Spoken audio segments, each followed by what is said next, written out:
ഇവർ എത്തിച്ചേർന്നിട്ടുണ്ട്. Doctor A M Unnikrishnan സാറിന്റെ ഔദ്യോഗികവും സാംസ്കാരികവുമായ ജീവിതത്തെ ആഖ്യാനം ചെയ്യുന്ന ഹ്രസ്വചിത്രത്തിന്റെ പ്രദർശനമാണ് ആദ്യം. തുടർന്ന് ഉദ്ഘാടന സഭ ആരംഭിക്കും.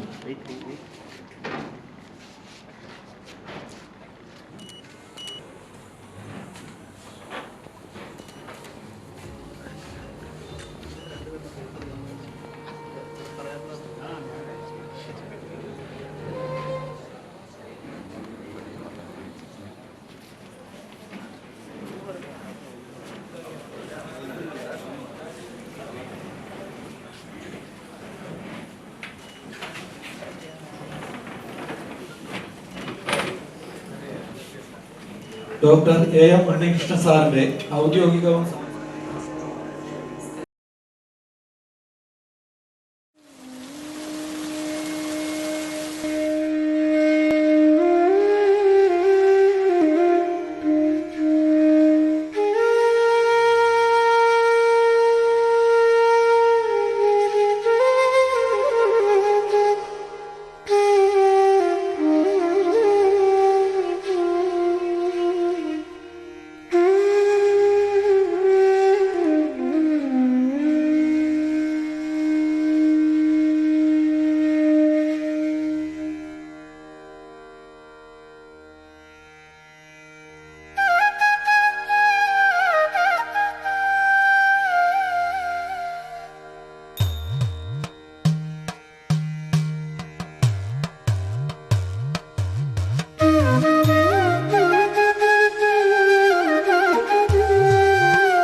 മോഹം കലർന്നു ജന്തുക്കൾ നിരൂപിക്കും ബ്രാഹ്മണോഹം നരേന്ദ്രോഹം ആഢ്യോഹമെന്നാം റേഡിതം കലർന്നിടും ദശാന്തരേ.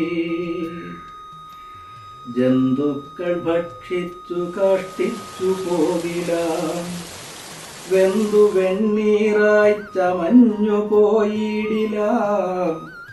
മണ്ണിനു കീഴായി കൃമികളായി പോകിലാം. നന്നല്ല ദേഹം നിമിത്തം മഹാമോഹം.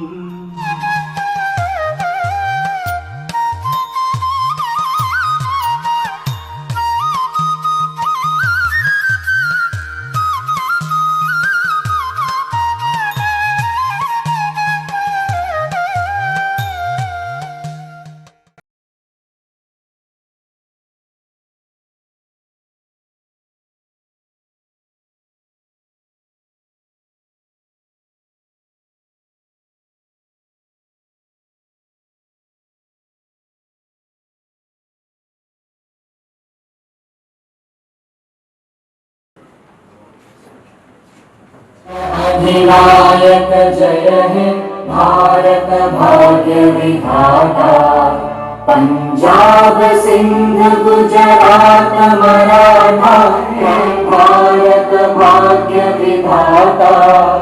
जय हे जय हे जय हे जय जय जय जय हे। സാറിനെ കുറിച്ച് അറിയാതെ എഴുതിപ്പോയ ഒരു കവിതയാണ്. കലാകൗമുദിയിലാണ് ഇത് പ്രസിദ്ധീകരിച്ചത്. ഇതിങ്ങനെ അവതരിപ്പിക്കാൻ കഴിയുന്നതിൽ, എൻ്റെ കവിതയോട് ഇത് തുടങ്ങാൻ കഴിയുന്നതിൽ എനിക്ക് വലിയ ധന്യതയുണ്ട്. നമസ്കാരം എന്നാണ് കവിതയുടെ പേര്. നമസ്കാരം. സാറിനെ ഫോൺ ചെയ്തിട്ടുള്ളവർക്കൊക്കെ അതറിയാം. ഹലോ എന്നല്ല, നമസ്കാരം എന്നാണ് സാറ് പറയാറ്.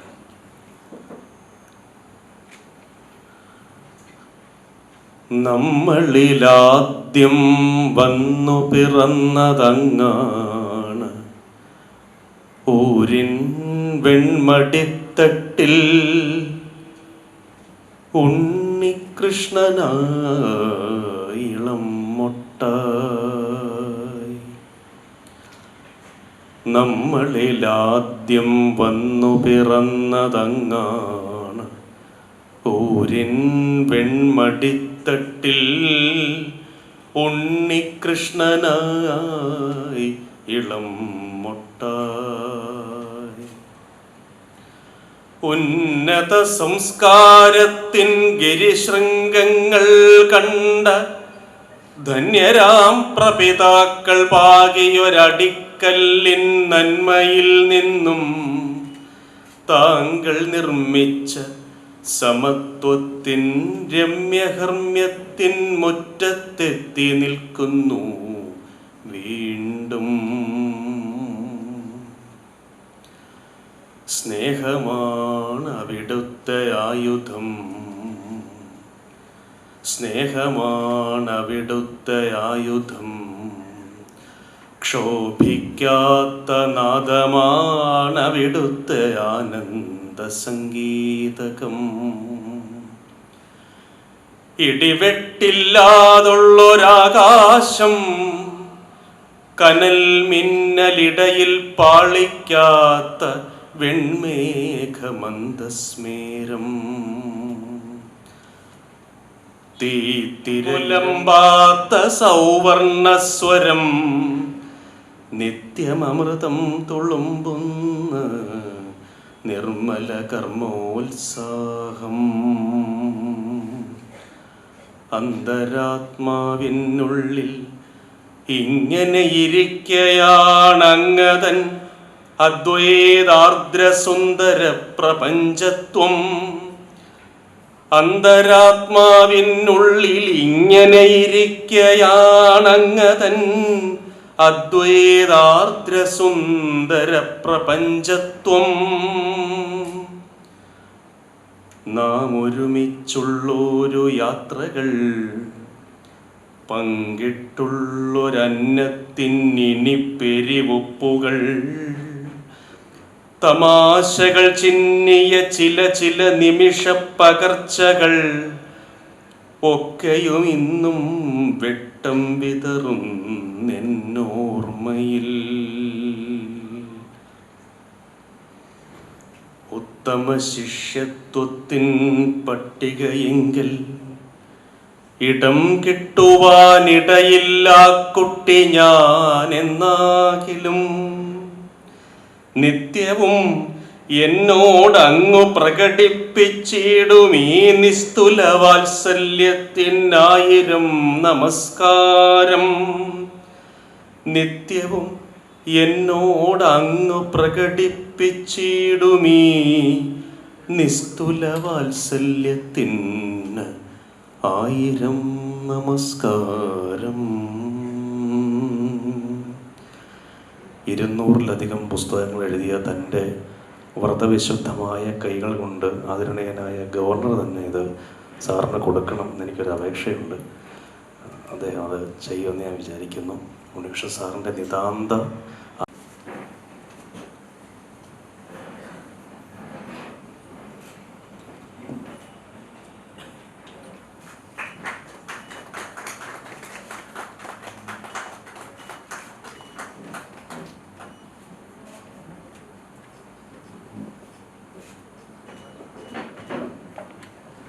ഉദ്ഘാടന സഭയ്ക്ക് സ്വാഗതം ആശംസിക്കുന്നതിന് വേണ്ടി ഈ സമാദരണ സഭയുടെ ആദരണീയനായ അധ്യക്ഷൻ, കേരള സർവകലാശാലയുടെ ബഹുമാന്യനായ vice chancellor doctor Mohanan Kunnummal sir, മഹിതം സുഹൃതം എന്ന വിശിഷ്ടമായ ഈ പരിപാടിയിൽ നമ്മുടെ ക്ഷണം സ്വീകരിച്ച് ഇവിടെ എത്തിച്ചേർന്ന, ഉദ്ഘാടകനായി എത്തിച്ചേർന്ന ബഹുമാന്യനായ Goa governor Shri PS Sreedharan Pillai sir, Kerala സർവകലാശാലയുടെ മുൻ vice chancellor doctor Jayakrishnan sir, Kerala കേന്ദ്ര സർവകലാശാലയുടെ മുൻ vice chancellor doctor G Gopakumar sir, എൻ്റെ ഗുരുനാഥനായ ഡോക്ടർ AM ഉണ്ണികൃഷ്ണൻ സാർ, യുവകവികളിൽ ഏറെ ശ്രദ്ധേയനായ സുമേഷ് കൃഷ്ണൻ, സഹോദരി ഡോക്ടർ കവിത, ഇവിടെ എത്തിച്ചേർന്ന പ്രിയപ്പെട്ടവരെ എല്ലാവർക്കും നമസ്കാരം. തലസ്ഥാന നഗരി ഇന്ന് വളരെ ഭവ്യമായ ഒരു ചടങ്ങിനെ സാഗൂതം വീക്ഷിക്കുകയാണ്. വെറുതെയായിട്ടില്ലെൻ്റെ ചലനമൊന്നും, വിറങ്ങലിപ്പെന്തെന്നു ഞാൻ അറിഞ്ഞിട്ടില്ല, കുനിഞ്ഞെങ്കിൽ ഒരു പുലാവില പെറുക്കാൻ, കുടിച്ചിട്ടുണ്ടൊരു കിണ്ണം കൊഴുത്ത കഞ്ഞി എന്നെഴുതിയത് മലയാളത്തിൻ്റെ പ്രിയപ്പെട്ട കവി എടശ്ശേരി ഗോവിന്ദൻ നായരാണ്. ഡോക്ടർ AM ഉണ്ണികൃഷ്ണൻ സാറിൻ്റെ ഇതപര്യന്തമുള്ള ജീവിതം ഈ വരികളുടെ ആന്തരാർത്ഥത്തോട് പൂർണ്ണമായും യോജിക്കുന്നതാണ്. 36 വർഷക്കാലത്തെ സുദീർഘമായ അധ്യാപനം, ഗവേഷകൻ എന്ന നിലയിൽ, ഗവേഷണ മാർഗദർശി എന്ന നിലയിൽ, ഗ്രന്ഥകാരൻ എന്ന നിലയിൽ, എഡിറ്റർ എന്ന നിലയിൽ, പ്രഭാഷകൻ എന്ന നിലയിൽ ഒക്കെ കേരളത്തിൻ്റെ സാംസ്കാരിക മണ്ഡലത്തിന് സുപരിചിതനാണ് doctor AM Unnikrishnan sir. Pampady KG കോളേജിലും കോട്ടയം ബസേലീസ് കോളേജിലും അല്പകാലം MG സർവകലാശാല സ്കൂൾ ഓഫ് ലെറ്റേഴ്സിലും പിന്നീട് കേരള സർവകലാശാലയിലും കേന്ദ്ര സർക്കാരിൻ്റെ കൂടി നിർദ്ദേശം മാനിച്ചുകൊണ്ട് കാസർഗോഡുള്ള കേരള സർവകലാശാലയുടെ മലയാള വിഭാഗം സ്ഥാപകാധ്യക്ഷൻ എന്ന നിലയിലും, ഭാഷാ ഇൻസ്റ്റിറ്റ്യൂട്ടിൻ്റെ അസിസ്റ്റന്റ് ഡയറക്ടർ എന്ന നിലയിലും, വിജ്ഞാന കേരളയുടെ എഡിറ്റർ എന്ന നിലയിലും, കേരള ഗവർണർ 2 വട്ടം കേരള സർവകലാശാലയുടെ സെനറ്റ് അംഗമായി നിയമിച്ച വ്യക്തി എന്ന നിലയിലുമൊക്കെ ഉണ്ണികൃഷ്ണൻ സാറ് നമുക്ക് സുപരിചിതനാണ്. നിരവധി കൃതികളുടെ കർത്താവ്, വിശേഷിച്ച് ചട്ടമ്പിസ്വാമി പഠനങ്ങൾ പോലുള്ള ബൃഹത്തായ കൃതികളുടെ എഡിറ്റർ. അങ്ങനെ ഒരു അധ്യാപകന്റെ ധർമ്മം എന്താണ് എന്ന ചോദ്യത്തിന് KPFN നൽകിയ ഉത്തരം, പവിത്രമായ പ്രകാശം പ്രയോജനമുള്ള ദിക്കിലേക്ക് പ്രവഹിപ്പിക്കുന്ന പർവ്വത ശിരസ്കരാവശ്യപ്പെടുന്ന ധർമ്മമാണ്, കർമ്മമാണ് അധ്യാപനം എന്നാണ്. തീർച്ചയായും സാറിൻ്റെ ഗവേഷക വിദ്യാർത്ഥികൾ 21 പേര് PhD പൂർത്തീകരിച്ച് ഗവേഷണ ബിരുദധാരികളായിട്ടുണ്ട്. ഇനിയും നിരവധി ആളുകൾ ഗവേഷണ മണ്ഡലത്തിൽ പ്രവർത്തിക്കുന്നു. ചരിത്രത്തിലാദ്യമായിട്ട് മലയാള അധ്യാപകരുടെ ഇടയിൽ നിന്ന് സീനിയർ പ്രൊഫസർ എന്ന ചരിത്ര നേട്ടത്തിൽ ആണ് സാറ് കേരള സർവകലാശാലയുടെ കേരള പഠന വിഭാഗത്തിൽ നിന്ന് വിരമിച്ചത്. ഇപ്പോഴും പൗരസ്ത്യ ഭാഷാ വിഭാഗം ഡീനായിട്ട് പ്രവർത്തിക്കുന്നു. ഇന്നത്തെ ഈ സമാദരണ സഭ സംഘടിപ്പിച്ചിട്ടുള്ളത് സാറിൻ്റെ ഗവേഷകരായിട്ടുള്ള വിദ്യാർത്ഥികളാണ്.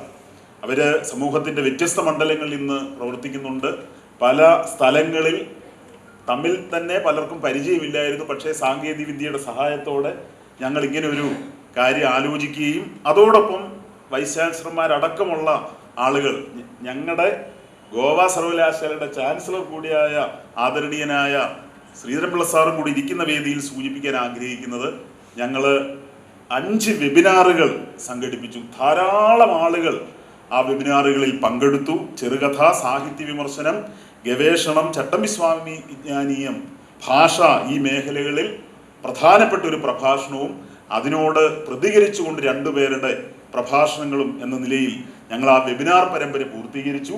അതോടൊപ്പം ഇതിൻ്റെ ഭാഗമായിട്ട് സാറിന് സമർപ്പിക്കുന്ന 3 കൃതികൾ, അഭയം, ആർജവം എന്ന സാറിൻ്റെ തിരഞ്ഞെടുത്ത ലേഖനങ്ങൾ, അതോടൊപ്പം തന്നെ സാറിനെ കൃത്യമായിട്ട് മനസ്സിലാക്കിയ ആളുകൾ എഴുതിയ ലേഖനങ്ങളുള്ള ഒരു ഭാഗവും, 2ാം ഭാഗം ഇനി വരുന്ന തലമുറയ്ക്ക് ഗവേഷണ മാർഗദർശനത്തിലേക്ക് വ്യക്തമായ സഹായം നൽകുന്ന 2ാം ഭാഗം ഉൾക്കൊള്ളുന്ന ആർജവം വാക്കിലും കർമ്മത്തിലും എന്ന പുസ്തകവും പ്രകാശിതമാകുന്നു. അതോടൊപ്പം ഡോക്ടർ MA സിദ്ദിഖിൻ്റെ തയ്യാറാക്കിയ പുസ്തകവും ഇന്ന് വൈകുന്നേരം ഇവിടെ പ്രകാശിതമാകുമ്പോൾ അത് ഞങ്ങളുടെ അധ്യാപകനോടുള്ള, നല്ല അധ്യാപക കുലത്തോടുള്ള ഒരാദരവായിട്ട് അതിനെ നോക്കിക്കാണുകയാണ്. ഇന്നത്തെ ഈ സഭയിൽ അധ്യക്ഷ പദവി അലങ്കരിക്കുന്നത് അക്കാദമീഷ്യൻ എന്ന നിലയിൽ ഉന്നതമായ മൂല്യ സംസ്കാരം കേരള സർവകലാശാലയിൽ തീർച്ചയായിട്ടും ഗുണപരമായ പരിവർത്തനത്തിന് ചുക്കാൻ പിടിക്കുന്ന ആദരണീയനായ ഡോക്ടർ മോഹനൻ കുന്നുമ്മൽ സാറാണ്. ഗവേഷക സംഘത്തിന് വേണ്ടി ഇവിടെ എത്തിച്ചേർന്ന എല്ലാ സുമനസ്സുകൾക്കും വേണ്ടി ഞാൻ ആദരവോടെ സാറിനെ ഈ സഭയിലേക്ക് സ്വാഗതം ചെയ്യുന്നു. ആദരണീയനായ ഗോവ ഗവർണർ PS ശ്രീധരൻപിള്ള സാറാണ് തീർച്ചയായും വളരെ നേരത്തെ തന്നെ സാറിനോട് ഇങ്ങനെ ഒരു പരിപാടിയെക്കുറിച്ച് സൂചിപ്പിച്ചിരുന്നു. പൂർണ്ണ മനസ്സോടെ, ഇന്ന് നല്ല തിരക്കുള്ള ദിവസമാണെന്നറിയാം, പക്ഷേ സാർ ഇവിടെ എത്തിച്ചേരും എന്ന് എനിക്ക് ഉറപ്പുണ്ടായിരുന്നു. കാരണം ഉണ്ണികൃഷ്ണൻ സാർ ഒരു എഴുത്തുകാരനും കൂടിയാണ്. 200-ലേറെ കൃതികൾ എഴുതിയ, ഗോവയുടെ ഗ്രാമീണ തുടിപ്പ് മനസ്സിലാക്കിയ, ഗോവയുടെ ജനകീയ ഗവർണർ കൂടിയായ ആദരണീയനായ ശ്രീ PS ശ്രീധരൻപിള്ള സാറ് ഇവിടെ എത്തിച്ചേർന്നിട്ടുണ്ട്. ഞങ്ങളുടെ എല്ലാവരുടെയും പ്രാർത്ഥന തുടർന്നുള്ള ജീവിതത്തിലും സാറിനുണ്ടാകും എന്ന് സൂചിപ്പിച്ചുകൊണ്ട് ഏറെ ആദരവോടെ ശ്രീധരൻപിള്ള സാറിനെ ഞാൻ ഈ സഭയിലേക്ക് സ്വാഗതം ചെയ്യും. ഇന്നലെ ആദരണീയനായ ജയകൃഷ്ണൻ സാറിനെ വീട്ടിൽ ചെന്ന് കണ്ടപ്പോൾ കേരള സർവകലാശാലയുടെ മുൻ വൈസ് ചാൻസലർ അദ്ദേഹം തെളിഞ്ഞ മനസ്സോടെ ഞങ്ങളോട് സംസാരിച്ചു. ഉണ്ണികൃഷ്ണൻ സാറുമായിട്ടുള്ള ബന്ധം സൂചിപ്പിച്ചു. സാറ് ഇന്നിവിടെ പ്രകാശനം ചെയ്യപ്പെടുന്ന ഒരു പുസ്തകം ഏറ്റുവാങ്ങും. ഉണ്ണികൃഷ്ണൻ സാറിന് അനുഗ്രഹ ഭാഷണം എന്ന നിലയിൽ അദ്ദേഹം സംസാരിക്കും. ആദരവോടെ ഡോക്ടർ A ജയകൃഷ്ണൻ സാറിനെ ഈ സഭയിലേക്ക് ഞാൻ സ്വാഗതം ചെയ്തു. ഡോക്ടർ G ഗോപകുമാർ സാർ, കേന്ദ്ര സർവകലാശാല കാസർഗോഡ്, മുൻ വൈസ് ചാൻസലറാണ്. നമ്മൾ സംവാദ മണ്ഡലങ്ങളിലൊക്കെ സുപരിചിതനാണ് സാറ്. എത്രയോ ദീർഘകാലത്തെ ആത്മബന്ധമാണ് സാറിനോടായിട്ട് ഞങ്ങൾക്കൊക്കെ ഉള്ളത്. ആദരവോടുകൂടി ഡോക്ടർ G ഗോപകുമാർ സാറിനെ സ്വാഗതം ചെയ്യും. അടുത്തതായിട്ട് സ്വാഗതം ചെയ്യേണ്ടത് ഡോക്ടർ A ഉണ്ണികൃഷ്ണൻ സാറിനെയാണ്. നിങ്ങളുടെ എല്ലാവരുടെയും പേരിൽ സാറിനെ ഈ സമാദരണ സഭയിലേക്ക് സ്വാഗതം ചെയ്യും. ഇവിടെ സുമേഷ് ആ കവിത ചൊല്ലിയപ്പോൾ ആ വാക്കിൻ്റെ വിശുദ്ധി നമ്മൾ തിരിച്ചറിയുകയായിരുന്നു. ഗോപകുമാർ സാറ് തൊട്ടടുത്തിരുന്ന് എന്നോടത് പറയുകയായിരുന്നു. തീർച്ചയായിട്ടും പ്രിയപ്പെട്ട സഹോദരൻ സുമേഷ് കൃഷ്ണനെ ഏറെ സ്നേഹത്തോടെ ഞാൻ സ്വാഗതം ചെയ്യുന്നു. നന്ദി പ്രകാശിപ്പിക്കാൻ ഇവിടെ എത്തിച്ചേർന്ന പ്രിയ സഹോദരി ഡോക്ടർ കവിതയെ സ്വാഗതം ചെയ്യുന്നു.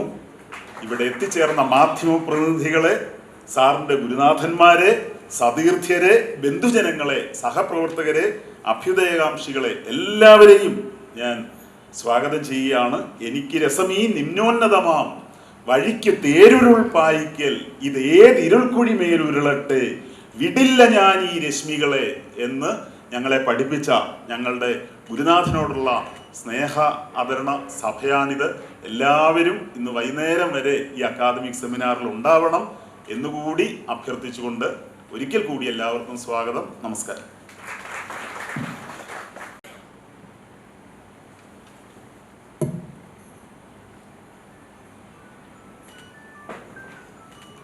ഇന്നത്തെ അതീവ ധന്യമായ ചടങ്ങുകളിൽ ഉദ്ഘാടനം നിർവഹിക്കുന്ന ഏറ്റവും ബഹുമാന്യനായ ഗോവ ഗവർണർ ശ്രീ PS ശ്രീധരൻപിള്ള അവർകളെ, ഇവിടെ പുസ്തകം സ്വീകരിക്കുവാനും ഭാഷണം നടത്തുവാനും എത്തിച്ചേർന്നിരിക്കുന്ന എൻ്റെ മുൻഗാമി കൂടിയായ Kerala VC doctor A Jayakrishnan, central യൂണിവേഴ്സിറ്റിയുടെ വൈസ് ചാൻസലർ ആയിരുന്ന ഡോക്ടർ G ഗോപകുമാർ, സ്വാഗത ഭാഷണം നടത്തിയ ശ്രീശൈലം ഉണ്ണികൃഷ്ണൻ, അതിമനോഹരമായ കവിത ചൊല്ലിയ സുമേഷ് കൃഷ്ണൻ, നന്ദി പറയുവാൻ പോകുന്ന ഡോക്ടർ കവിത. വളരെയധികം സന്തോഷമുണ്ട് എനിക്ക് ഈ അതീവ ധന്യമായ ചടങ്ങിൽ അധ്യക്ഷത വഹിക്കുവാൻ. ഇതൊരു വലിയ ഭാഗ്യമായി ഞാൻ കണക്കാക്കുന്നു. ഞാനങ്ങ് തൃശ്ശൂരിൽ കഴിഞ്ഞ 30 വർഷമായി ജോലി ചെയ്തുകൊണ്ടിരുന്ന ഒരാളാണ്. ആരോഗ്യ സർവകലാശാല വൈസ് ചാൻസലർ, ഡോക്ടർ എന്ന നിലയിൽ, റേഡിയോളജിസ്റ്റ് എന്ന നിലയിൽ, മെഡിക്കൽ കോളേജിലെ പ്രൊഫസർ എന്ന നിലയിൽ, സൂപ്രണ്ട് എന്ന നിലയിൽ, പിന്നീട് ആരോഗ്യ സർവകലാശാലയുടെ വൈസ് ചാൻസലർ എന്ന നിലയിൽ. അങ്ങനെ ഇരിക്കുകയാണ് കേരള സർവകലാശാലയുടെ ചുമതല കൂടി എൻ്റെ തലയിൽ വരുന്നത്. ഒരുപാട് പേരെന്നോട് പറഞ്ഞു, ആ റിസ്ക് എടുക്കണ്ട, you are in A good position. ഞാൻ പക്ഷേ ആ റിസ്ക് അങ്ങ് എടുത്തു. ഇപ്പോൾ ഇവിടെ ഇരിക്കുമ്പോൾ എനിക്ക് തോന്നുന്നു ആ റിസ്ക് എടുത്തത് നന്നായി എന്ന്. ഉണ്ണികൃഷ്ണൻ സാറിനെ പോലെ ഒരാളെ എനിക്ക് പരിചയപ്പെടാൻ കഴിഞ്ഞത് തന്നെ എൻ്റെ ഭാഗ്യം. അതാ റിസ്ക് എടുത്തതിൻ്റെ ഒരു ഗുണമാണ്.